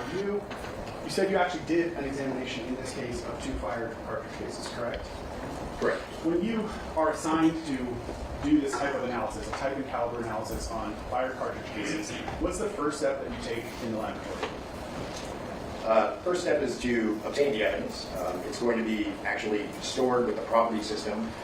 I'll go check out that evidence, bring it up, log it into our computer system, and perform an inventory of the evidence package.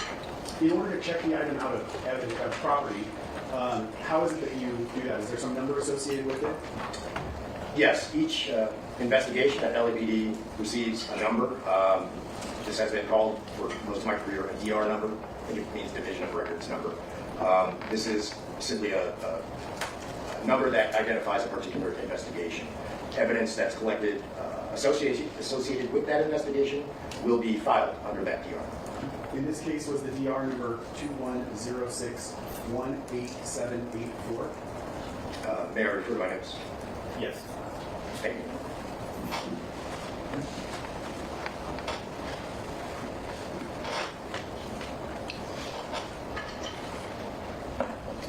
Yes, 2106-18783. All right. When you went to property division, did you obtain the envelope that we see here that was previously marked People's 32? And let me freeze that up there. Bring it to you if you need to inspect the envelope yourself. Thank you.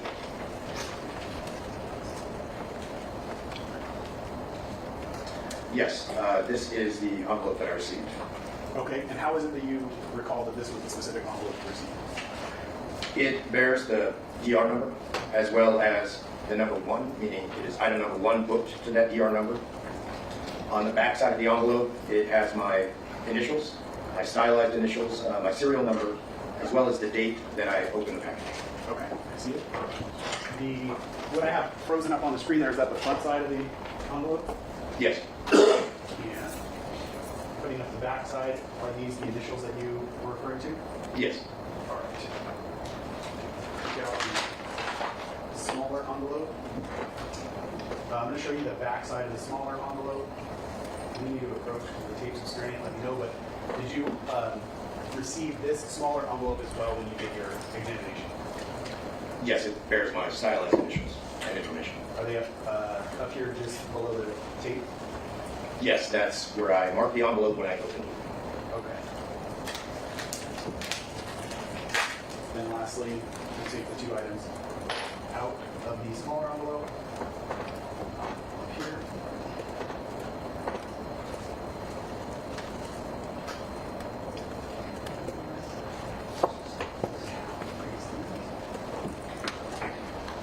You can approach with these if you would. You tell us if these are fired cartridge cases that you examined in this case.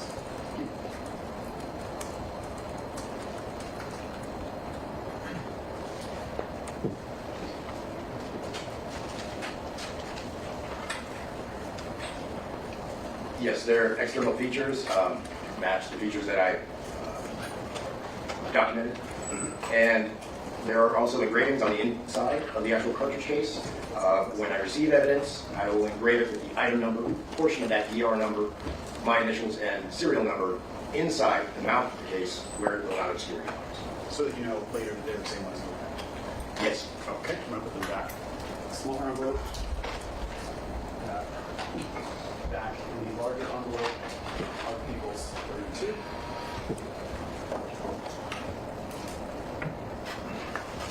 So after you received that envelope and those specific cartridge cases, what's the next step that you take in your examination process? So the next step is going to be filling out some worksheets with the basic observations and features that are observable on those items. Both of these were booked as item 1, so I did designate one of the 2 as item 1A, the other as 1B.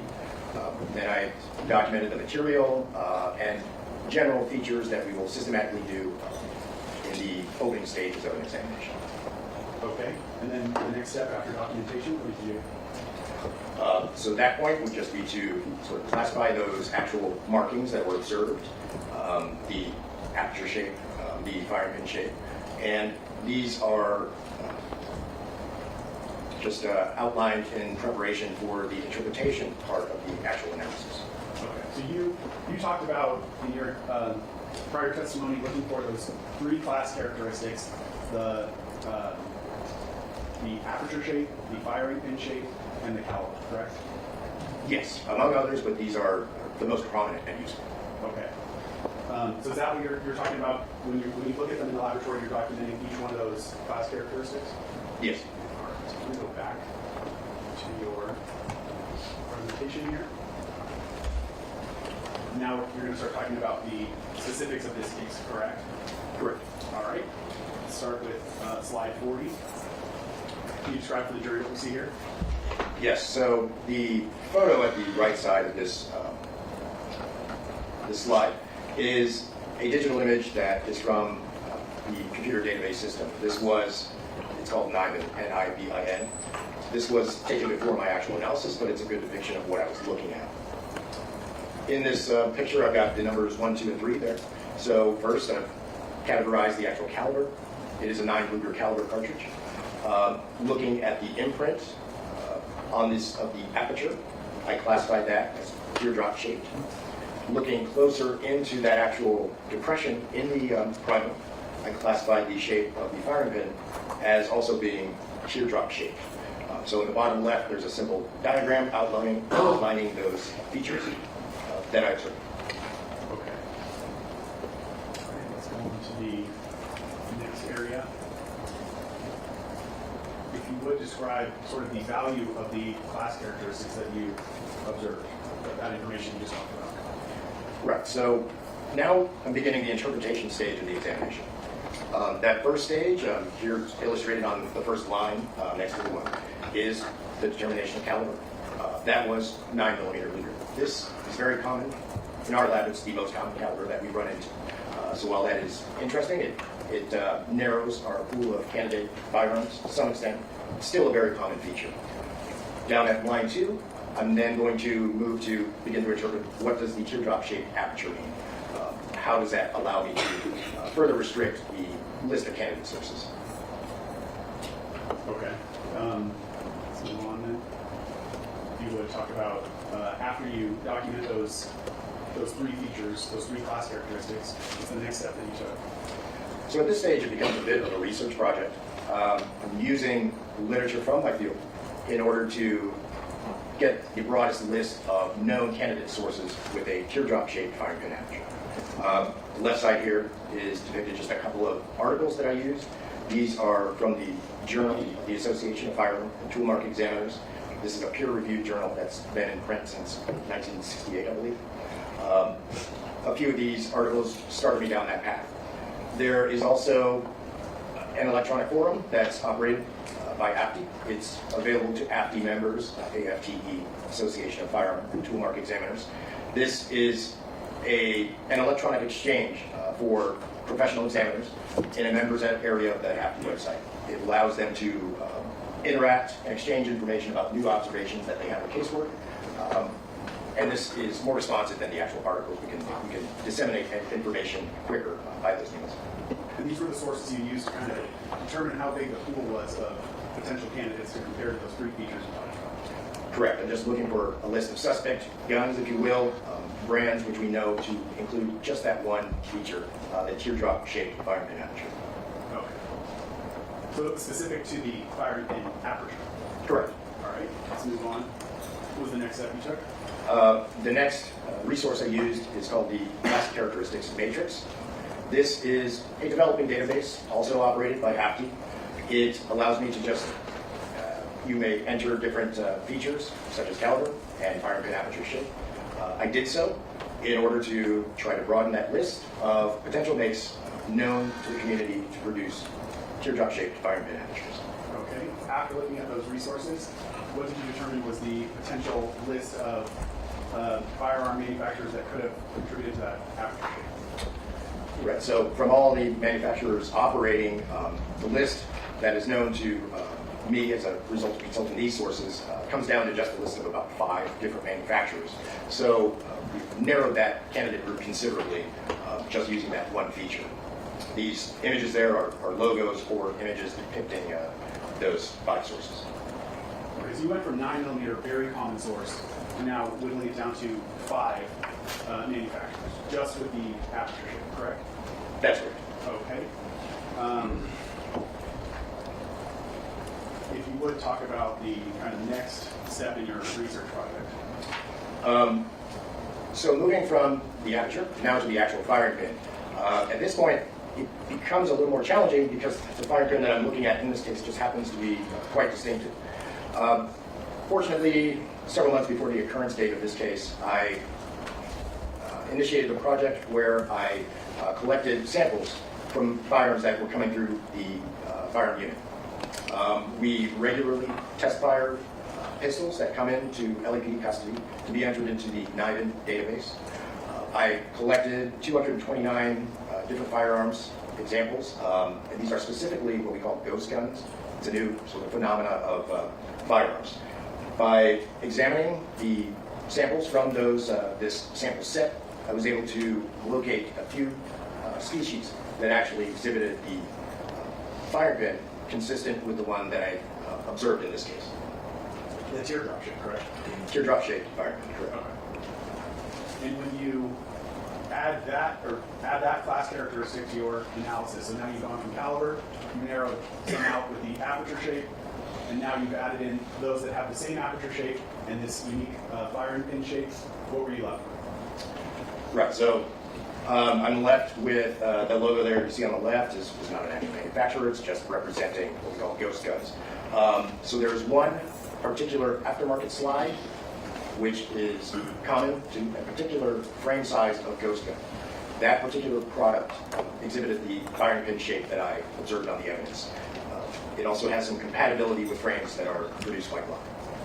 Okay. Before we talk about ghost guns, you mentioned NIDN. Would you describe for the jurors what that is and how you used it specifically in this case? Sure. We may be more familiar with DNA databases. Samples from a crime scene may go into a database. Samples from suspects will also go into the database. The computer will attempt to match samples and potential suspects. We have a similar database in firearm identification. This is called NIDN, National Integrated Ballistics Information Network. So when we have a group of evidence cartridge cases, such as the ones in this case, we can enter it into the system and attempt to look for potential matches among tens of thousands of candidates that are in that system. At the conclusion of my examination, I took the actual items that were previously imaged into the NIDN system and had them correlated again.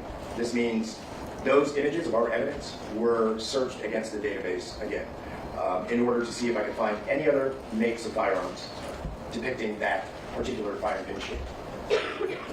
You described using the AFI resources, or the resources from your association of other tool mark examiners. Would NIDN essentially have been kind of like a double check to your research that you did on the AFI resources? Right, so the AFI resources, I'm trying to expand my list of possible candidates. I expanded that list, and those resources also told me what types of fire pins I expected to see. I didn't just take that at face value. I went, looked through NIDN in order to attempt to confirm whether those resources were accurate. According to the samples that I looked at on this database, they were as advertised or published in those resources.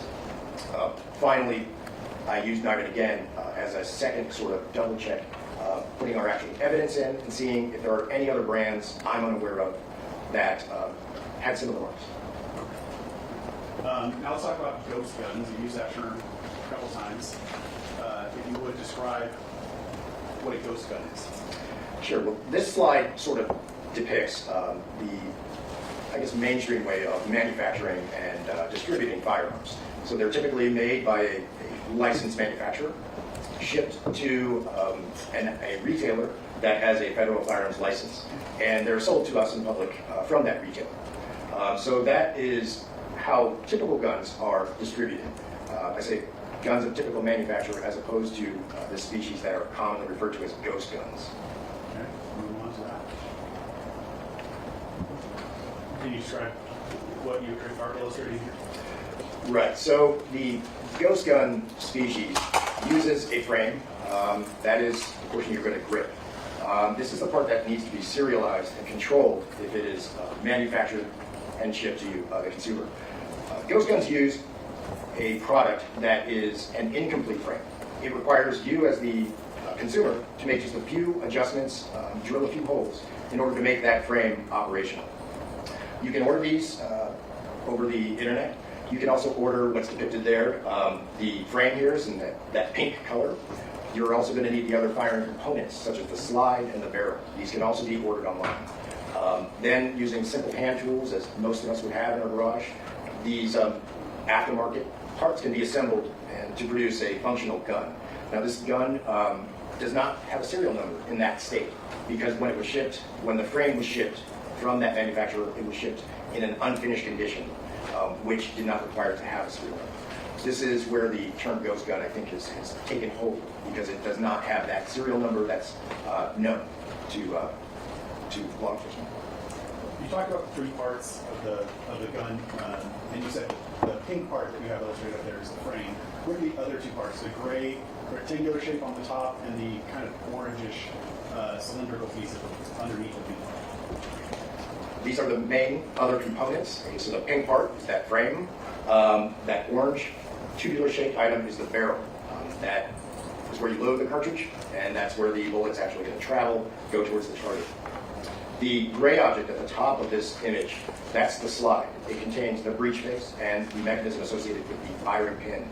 Marks on the cartridge case are primarily coming from that component, the slide component of the firearm.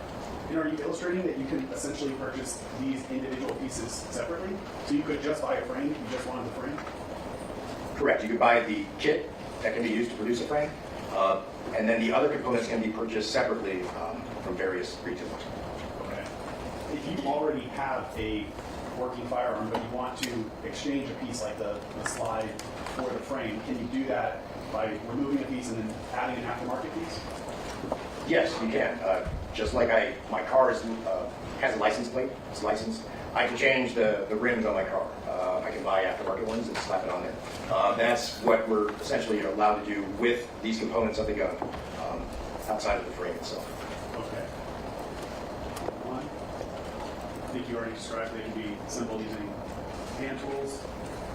What are you illustrating here in slide number 5? So this just illustrates a couple actual products that are out there for privately made firearms is one of the terms the slang is goes with. These products show some tooling that can be used to actually complete the manufacture and make the kit, which is sold into a functional frame that can be joined with a aftermarket slide and used as firearms. You said there's two brands that are illustrated up there. What are the two brands? These are two very common brands. One is at the bottom center is Polymer 80 with the P80 logo. There is another brand, the firearm is marketed as an SS80, and that's depicted in the top right portion of the slide. Okay. All right, moving on. Would you discuss kind of the manufacture or the features of some of these ghost guns?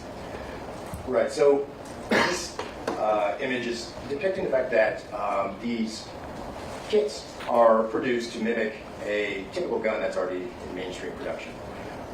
So there are two actual models here that are listed there. On the left-hand side, there's a SS80 is one. There's a PF9SS. That's another.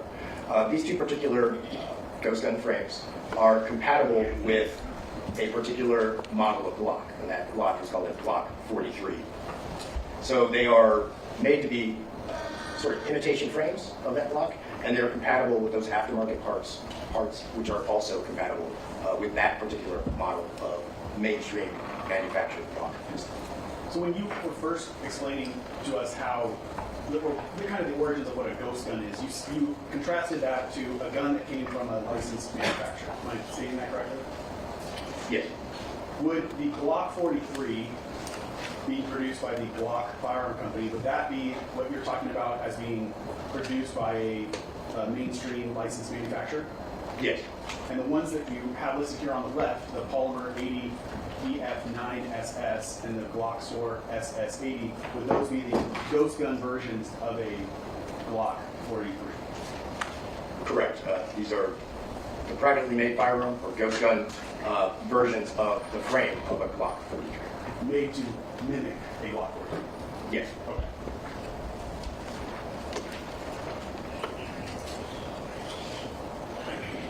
All right. What are you illustrating here? So here it showed one set of aftermarket parts just illustrated there. The markings I found on these evidence items can be linked to a particular aftermarket slide. This particular aftermarket slide is known to be compatible with a few models of firearm frames. These include the Glock 43, 43X, the left-hand side that's depicted by that dark black colored frame. On the right-hand side, the pink frame is representing the ghost gun equivalents of that Glock frame, which may be marketed as the SS80 or PF9SS. In your explanation just now, you said the evidence items that you examined. Are you talking about these cartridge cases that were item 1 in the exhibit People's 32? That's right. Okay. And you're saying that the class characteristics that you saw on these cartridge cases, those 3 characteristics, that it was 9mm, that it had a teardrop-shaped aperture and a teardrop-shaped firing pin impression, those are the characteristics you were using to narrow it down to these 4 types of firearms? Yes, that grouping of class characteristics is known to me through those resources. I've only been able to associate it with this one particular aftermarket slide. And this aftermarket slide is compatible just with a few styles of guns. The known brands and models are listed there. Those 4, right? Yes. Okay. Well, let's talk about your finding, or the conclusion to your analysis.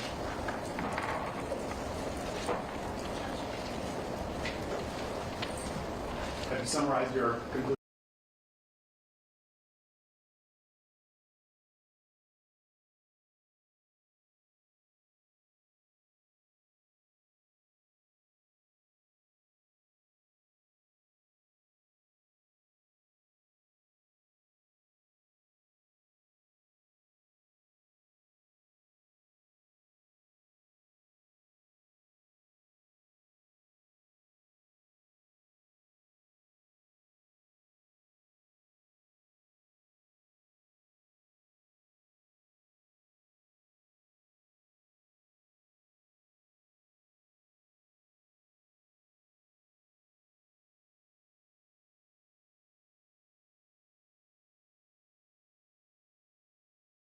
On this slide, People's 59.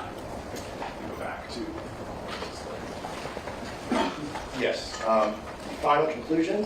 What you're not going to find in the report, I cannot say this configuration only comes from brand X. What we know is that after some considerable research, I can give you the list of candidates that we know to be consistent with these items. While these are consistent, we cannot really say that these are the only ones which will ever be manufactured with those general features. Due to that, the qualifying term, but not limited to, always appears in type and caliber findings, such as the ones I produced here. So why is it, again, that you put that qualifying statement in your analysis? Because, correct me if I'm wrong, but you stated 9mm is a very common caliber, correct? Yes. But at the end of your type and caliber analysis, you really narrowed it down to those 3 features were only really typical of 4 different firearms that you have seen come through your laboratory, through your research on the AFI resources, and cross-comparing that with NIBIN. Am I saying that accurately? Yes. Based on the research that I've described, I have only encountered empirical evidence showing me that this grouping of class characteristics exists as a consequence of that particular aftermarket slide. That's all the information that I could determine after some relatively considerable evidence. But you don't limit it to just those 4 firearms, fair to say? Correct. You can't state that it's those 4 and only those 4, because these class characteristics are voluntarily chosen by the manufacturers. They can change. It's also possible that there are other items out there that we have not run into. Any research material I use is finite. So for that reason, we include that qualifying mark to be overt. But after your research in this area, you narrowed it to 4 that you, those 4 different firearms were the only that you could find that had those 3 class characteristics among them, correct? Objection has an answer. That's it. Thank you, Your Honor. That's correct. I'm only aware of the aftermarket product that's compatible with those 4 models. Okay, that's all I have, Your Honor. All right, we'll take a 15-minute break, folks. Please be outside the courtroom doors at...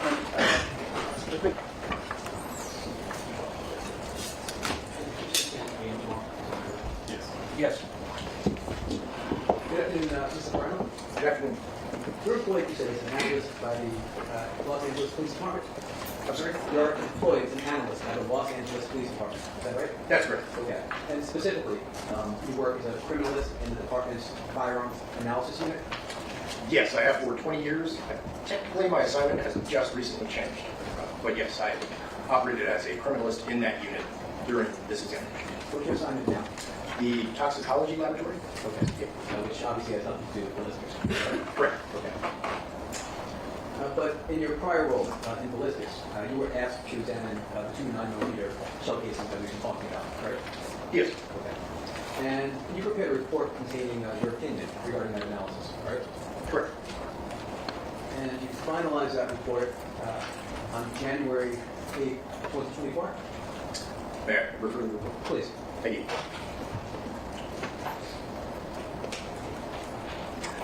Yes, the technical and administrative reviews were completed on January 8, 2020. More than a year ago.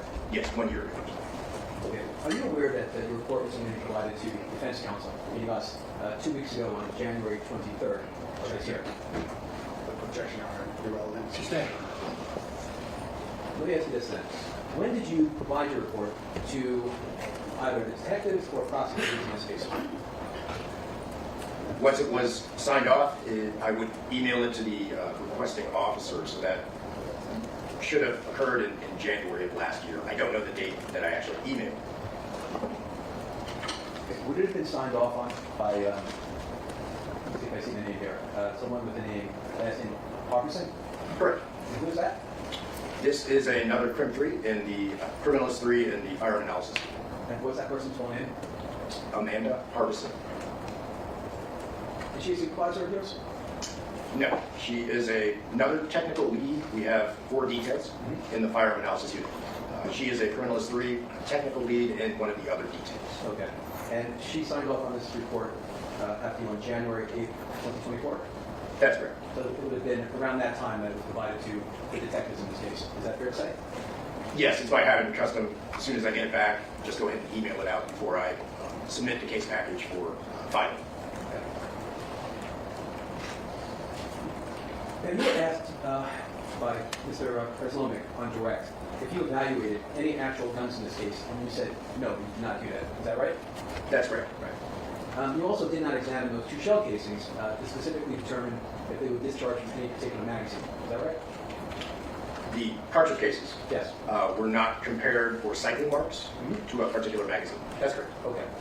And as a criminalist, you're certainly aware that there is, you may reference this now, a forensic evaluation available to determine whether shell casings were fired from a specific magazine. Is that right? They aren't fired from a magazine. So what we're talking about is a cycling mark. This means just basically based on the fact that a live round can be pushed through the magazine into the gun. It's possible for marks to be distributed onto it without the discharge pressures, but it's not a typical examination that we do on a daily basis. Right. Your Honor, I'd like to launch an objection if you could approach. No. Your Honor, It just goes to state a floor the objection. It goes to a floor 2 of the court previously ordered. You can't say it in open court, Your Honor. We need to know it's on. Yeah, this, yeah, we did cover this. So this is off limits. I do recall now. This is off limits. No. Let me continue. No. So, in firearms analysis, class characteristics are general features shared by a group of firearms which are used to try to narrow down possible firearms that could possibly fire a bullet. Is that fair to say? Yes. Okay. And those class characteristics do not identify a specific gun. Is that right? Correct, as the name sort of implies. They indicate a class, a group of guns that may share a particular feature. Right. And in contrast, individual characteristics, why don't you tell us, what are individual characteristics? So individual characteristics are unintentional flaws that actually are created when the firearm is manufactured. Also, as it wears or corrodes over time. These microscopic flaws are pretty amazing because we can actually take guns off the assembly line and distinguish marks from guns even when they're manufactured one after the other. So these are individual characteristics that we would use in a traditional, I guess, microscopic comparison. Thank you. So based on that, then, is it correct to say that class characteristics place an item within a category, general category, while individual characteristics can uniquely identify a specific item? Is that right? That is how we intend to use them. Yes, the individual characteristics can be used to form an opinion of common origin, meaning that the examiner has determined it's their opinion they agree because they were fired in the same time. Right. And in this case, you didn't look at individual characteristics, right? You just limited your analysis to class characteristics. Is that right? That's correct. For type and caliber analysis, that's the procedure. Right. You looked at those class characteristics to try to narrow down the possible firearms that could have possibly fired these two shell cases. Is that right? We're looking for evidence of known guns that produce similar markers, and we attempt to produce that list because it can be advantageous. Advantageous how? It can eliminate whole groups of guns, especially calibers. There's, as I testified, there's a great number of calibers out there. We can immediately sort of push those off the table as potential sources. At the same time, we can generate a list that may be of interest should a gun of that make come across an investigator's desk. It should sort of let them know that it's possibly useful to pursue additional examination and leverage. And what you just said was that you do this examination to eliminate, your words, potential sources for the cartridges, right? The class characteristics Yes. will eliminate a great deal of sources out there. Even our most common set of class characteristics Right. are still eliminating huge numbers of guns. Sure. And the purpose of eliminating those potential sources responsible for possibly firing a shell casing or a cartridge is to leave open other potential sources from which those shell casings derived. Is that fair to say? Could you repeat that? I think I lost it. Sure. You're eliminating potential sources for the shell casings, right? Sources that are apples and oranges don't have the same class characteristics, they will be eliminated. So That's that's correct. my question is correct. Yes? That's correct. Okay. And the reason you're eliminating those potential sources is to leave open the possibility of other potential sources from which the shell casings came. Yeah, logically, that's correct. Right. Okay.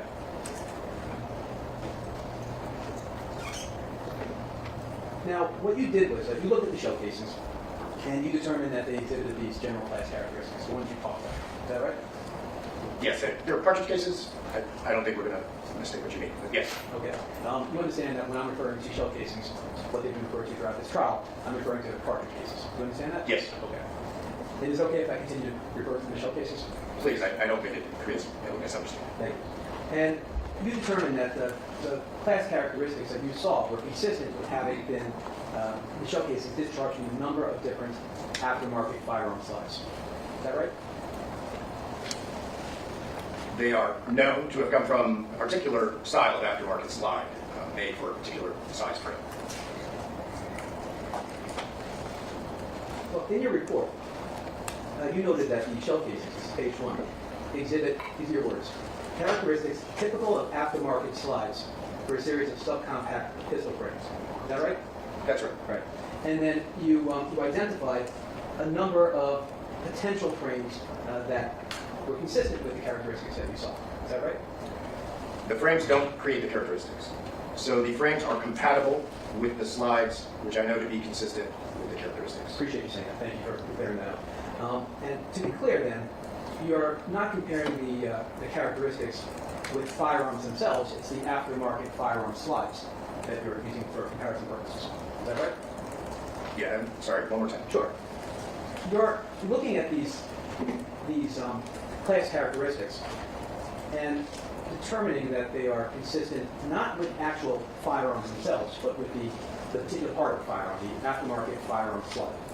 Is that right? The slide of the gun is where these marks originate. Right. So that's what we can associate or evaluate. Right. I think you just clarified, not the frame itself, but the slide that goes on top of the frame. Yeah, that's exactly All right. And in particular, with regard to the class characteristics, you observed that the shell casings in this case have a teardrop-shaped firing pin aperture. Is that right? That's correct. Okay.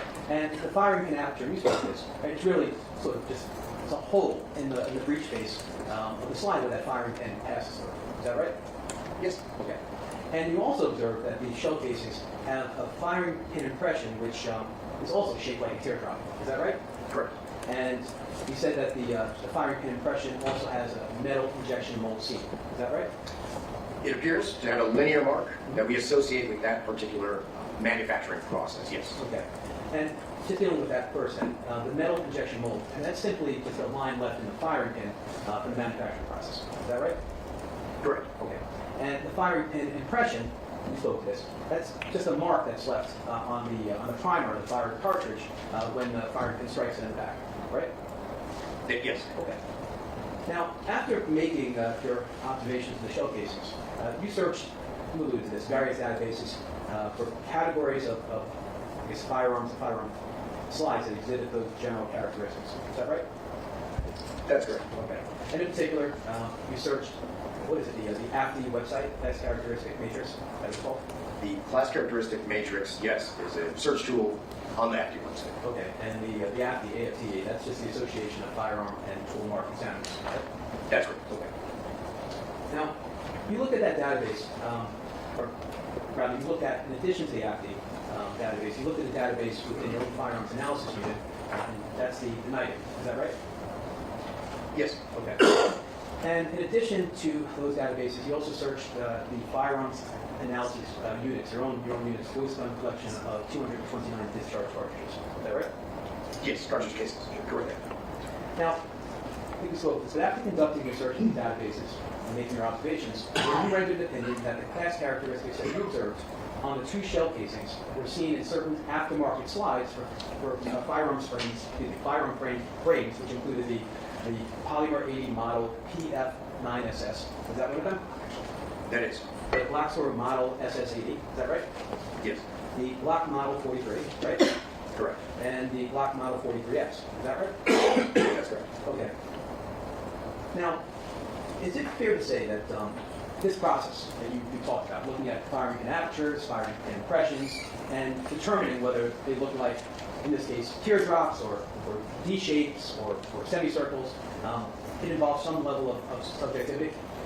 Yes. Right. And in fact, that's why sometimes multiple people have to make determinations regarding how a firing pin impression or firing pin aperture should be characterized, right? No. No. Okay. So in determining whether or not, you just said this, determining whether the firing pin impression or the aperture looks like one type of shape or another, if it fits into a hemisphere, I think that's one type of D shape, one type of firing pin aperture, right? Hemisphere, is that one? Hemispherical is the more accurate term for something I just call round. Round. Okay. Is there a semi-hemisphere? I don't know that term. No, there's one that is sort of a modified hemispherical shape that has sort of a beveled edge on one side, but it's not really called semi-hemispherical. It's been referred to as a D-shaped firing pin. Okay. But in making the assessment, I think you said this already, there is some level of subjectivity. To looking at shapes. No, to determining what the shape is, right? In other words, these firing pins aren't standardized, right? You have how many different manufacturers making these firing pins? They're not going to be one particular shape, right? They all make firing pins, yes. Right. And they Different shapes. use a range of different shapes. Right, essentially a broad range of shapes, right? At least three. Okay. And in making the assessment whether or not a firing pin is one shape or another, you said this already, there is some level of subjectivity to this, right? Yes, to looking at shapes. And in that regard, that level of subjectivity doesn't just apply to you, but to the people who enter information in the databases that you rely upon, right? When they're entering information into the computer system, the same level of subjectivity that would apply to you would apply to them, right? Sure. Okay. Now, you identified these four pistol frames that would be consistent with the class characteristics that you observed, but you'd agree that those are not the only ones having aftermarket slides exhibiting the characteristics that you observed, right? Not exactly. So the marks are known to come from particular size of aftermarket slide. Mm-hmm. That slide is compatible with these four frames that I know. That was what is meant by the report and news. But your report expressly states that the two shell casings exhibit characteristics typical of aftermarket slides for a series of subcompact pistol frames, including the phrase we saw on the screen there, but not limited to the four that you identified, right? Correct. Okay. Now, your analysis relies on the databases that you use for comparison purposes, correct? for reference purposes, it's not a side-by-side comparison of marks. Yes. I understand. But sure. Now, obviously, certain firearm slides, or let me just back on this. I want to make sure the record's clear. In order for you to make your or render an opinion, you're relying upon databases, right? Published information, yes. One database is what I would call it, that class characteristic matrix. That's a searchable database. Right. That's the AFTI, correct? That is housed on the AFTI website. Yeah, that's one of their tools. Right. Correct. And you use that tool to enter in search parameters against the firing pin aperture of a teardrop shape that you saw, and it generated a list of potential firearms or firearm slides that match that characteristic. Is that right? That use the same shape. Right. Yes. Okay. And you'd agree that the databases that you looked at are still being developed, right? The class characteristic matrix is definitely a newer one. I would call it a developing database. Yes. And to be clear, the list of firearms generated from your search are not all inclusive of the firearms consistent with the class characteristics that you observed. Is that right? It can't be considered all-inclusive because it's based on finite reference information. Right. It includes all the ones that we're aware of.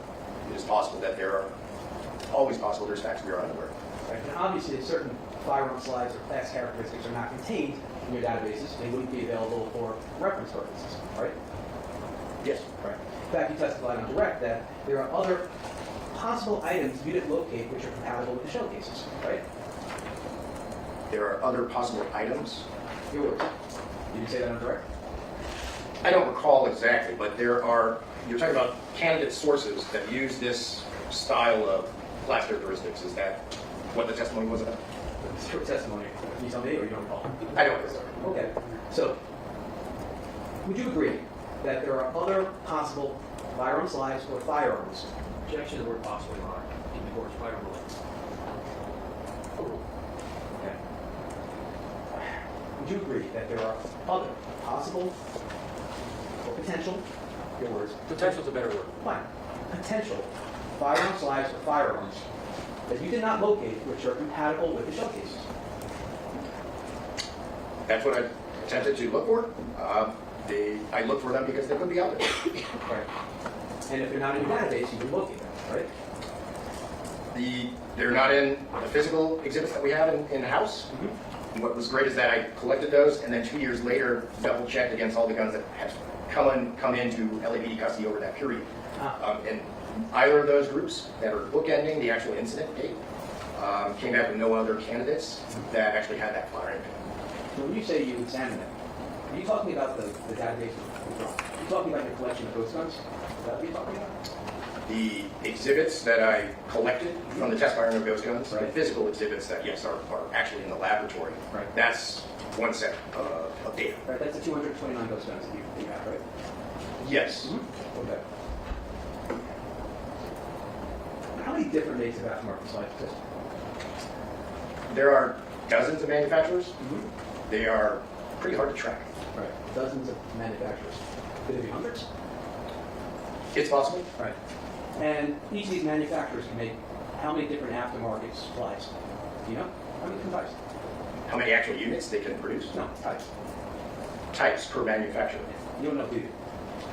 No, they tend not to actually mark these components, Right. so it is very difficult to track. Right.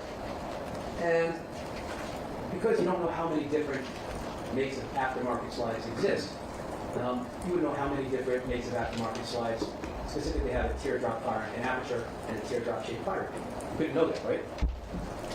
Again, we treat it as an aggregate brand, okay, because we don't know who's actually making them. I try to cast a wide net and look at all the products I can get my hands on that they've made. I only was able to find one select species that was congruent with the others. Right. Based on what you can get your hands on, right? Based on the intake into the Los Angeles Police Department, as well as that database, which is constantly growing. Correct, the NIDA database. Right. It's constantly being fed. And there's a reason that's still developing, right? Because you're looking for more information. The developing one is the class characteristics matrix that is on the AFTI website. Right. I call that developing because typically we use a database of bullet rifling, and that's got like 15,000 exhibits in that database. It's been around for decades. That's a pretty robust database. This class characteristics database on that website that applies to cartridge cases is developing. So I used it to broaden candidates I might want to look at, but not as a resource that I would consider all inclusive at this stage.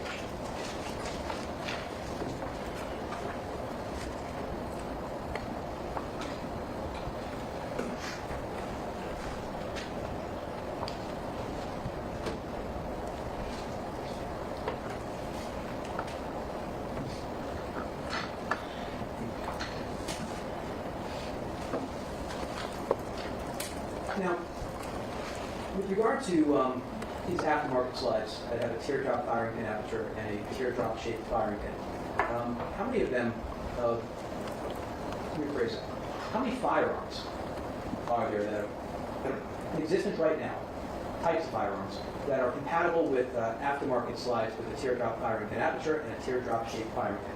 Can you give a definitive answer? I can give an approximate based on my experience here in our flow of firearms into the LAPD. Is that sufficient? And you would give an approximate answer without knowing all the different types of aftermarket slides that exist? You can give an approximate answer? I can give an approximate based on how many in this group that we see relative to the total amount of guns that come into the unit. Right. But those would be only the guns that are logged into your database. If they're not in there, you can't use them for reference purposes, right? Those are guns that come through NIBIN on a daily basis. So it is part of our daily business just to have these guns that are handguns will be input into the system every day. Would you agree that Glock's a very popular firearm manufacturer? I would.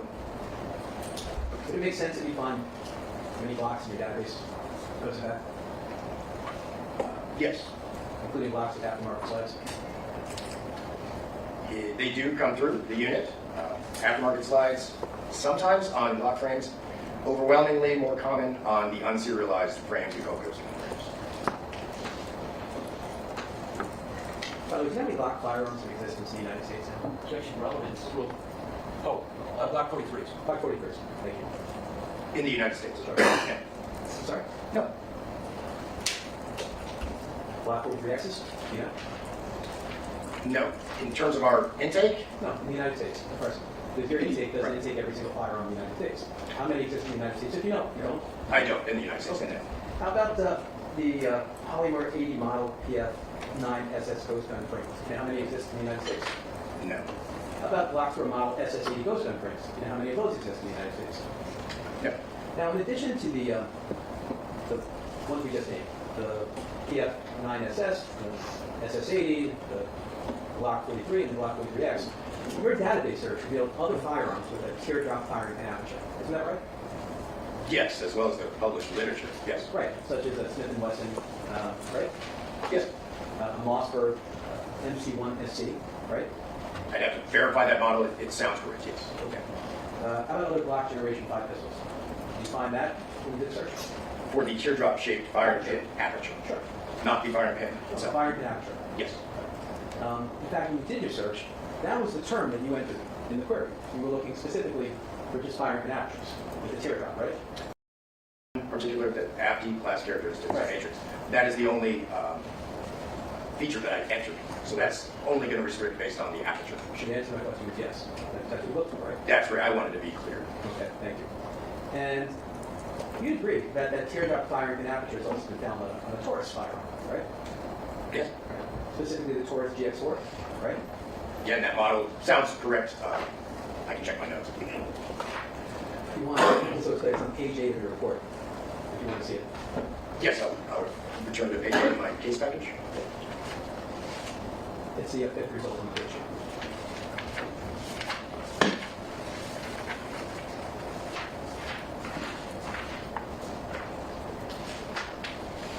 Yes, the Taurus model with the teardrop aperture that I'm aware of is a model GX4. Now, as you said, you observed on the two shell casings this teardrop-shaped firing pin impression. Is that right? That's correct. And you'd agree that the Glock 43 exhibits class characteristics which include a D-shaped firing pin impression, right?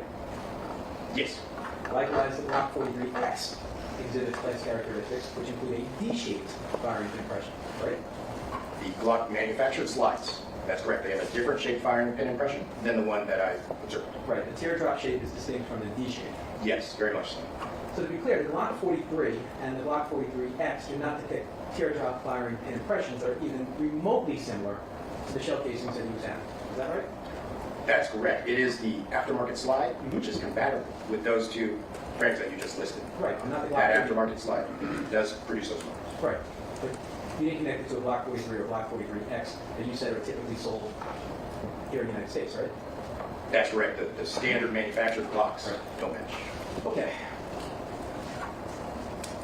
So in other words, the shell casings you recover are inconsistent with the class characteristics of Block 43 and Block 43X firearms, right?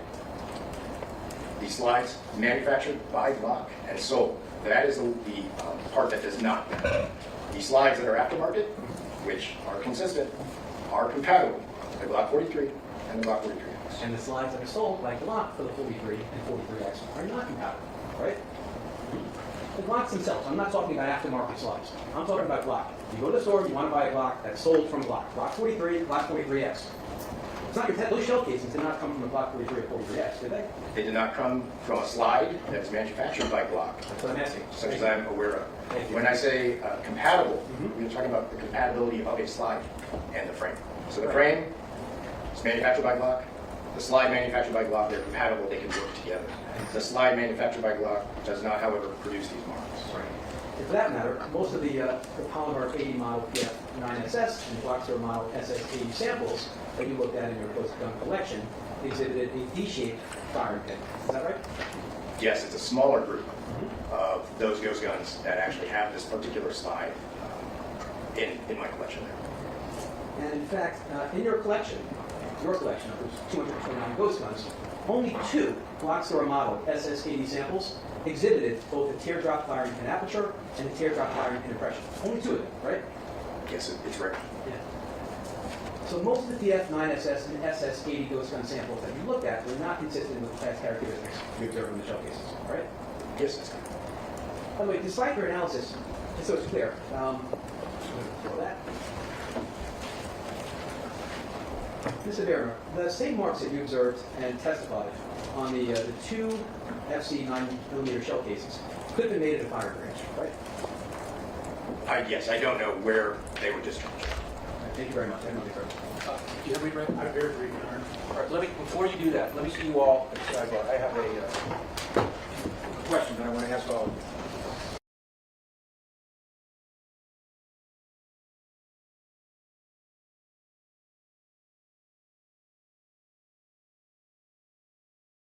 I'd be comfortable stating that we see these guns in the flow of guns that come into the unit at a range of 30 frames that I'm aware of.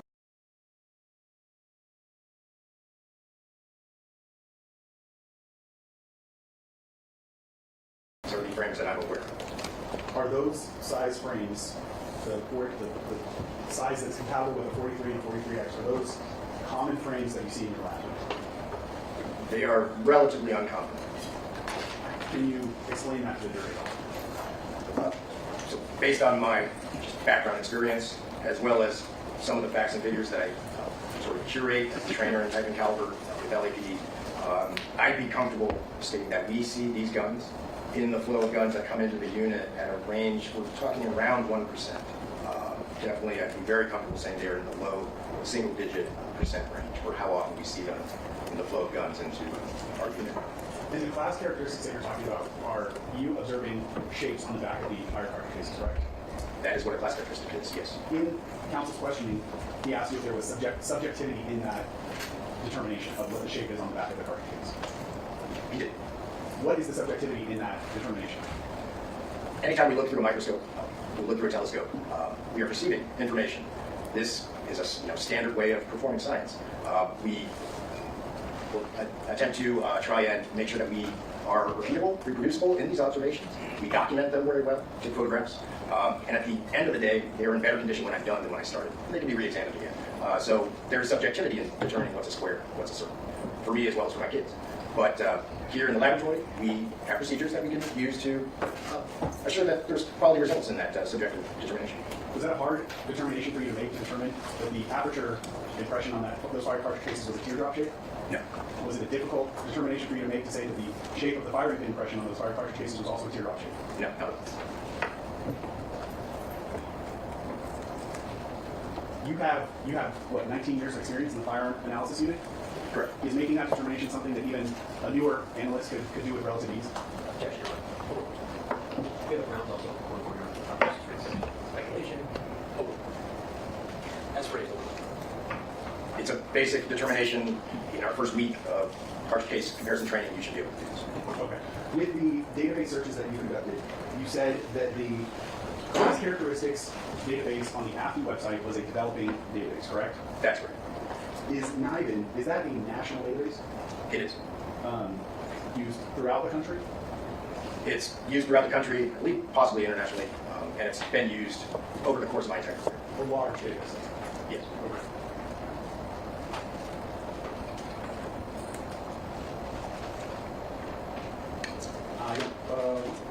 Sure.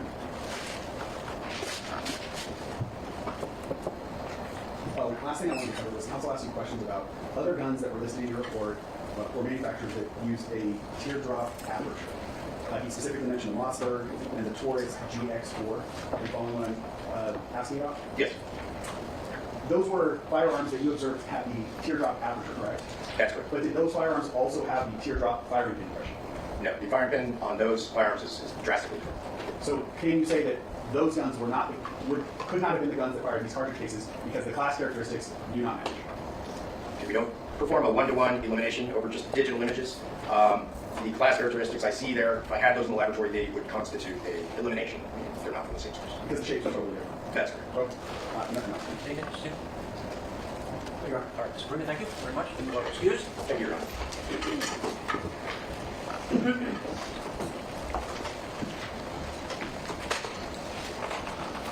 Your Honor, there's no further witnesses from the people subject to the admission of our exhibits, the people of All right, we'll deal with that tomorrow morning, so the defense should be prepared to present evidence tomorrow at 10 o'clock. Before you leave, I want to mention something to you.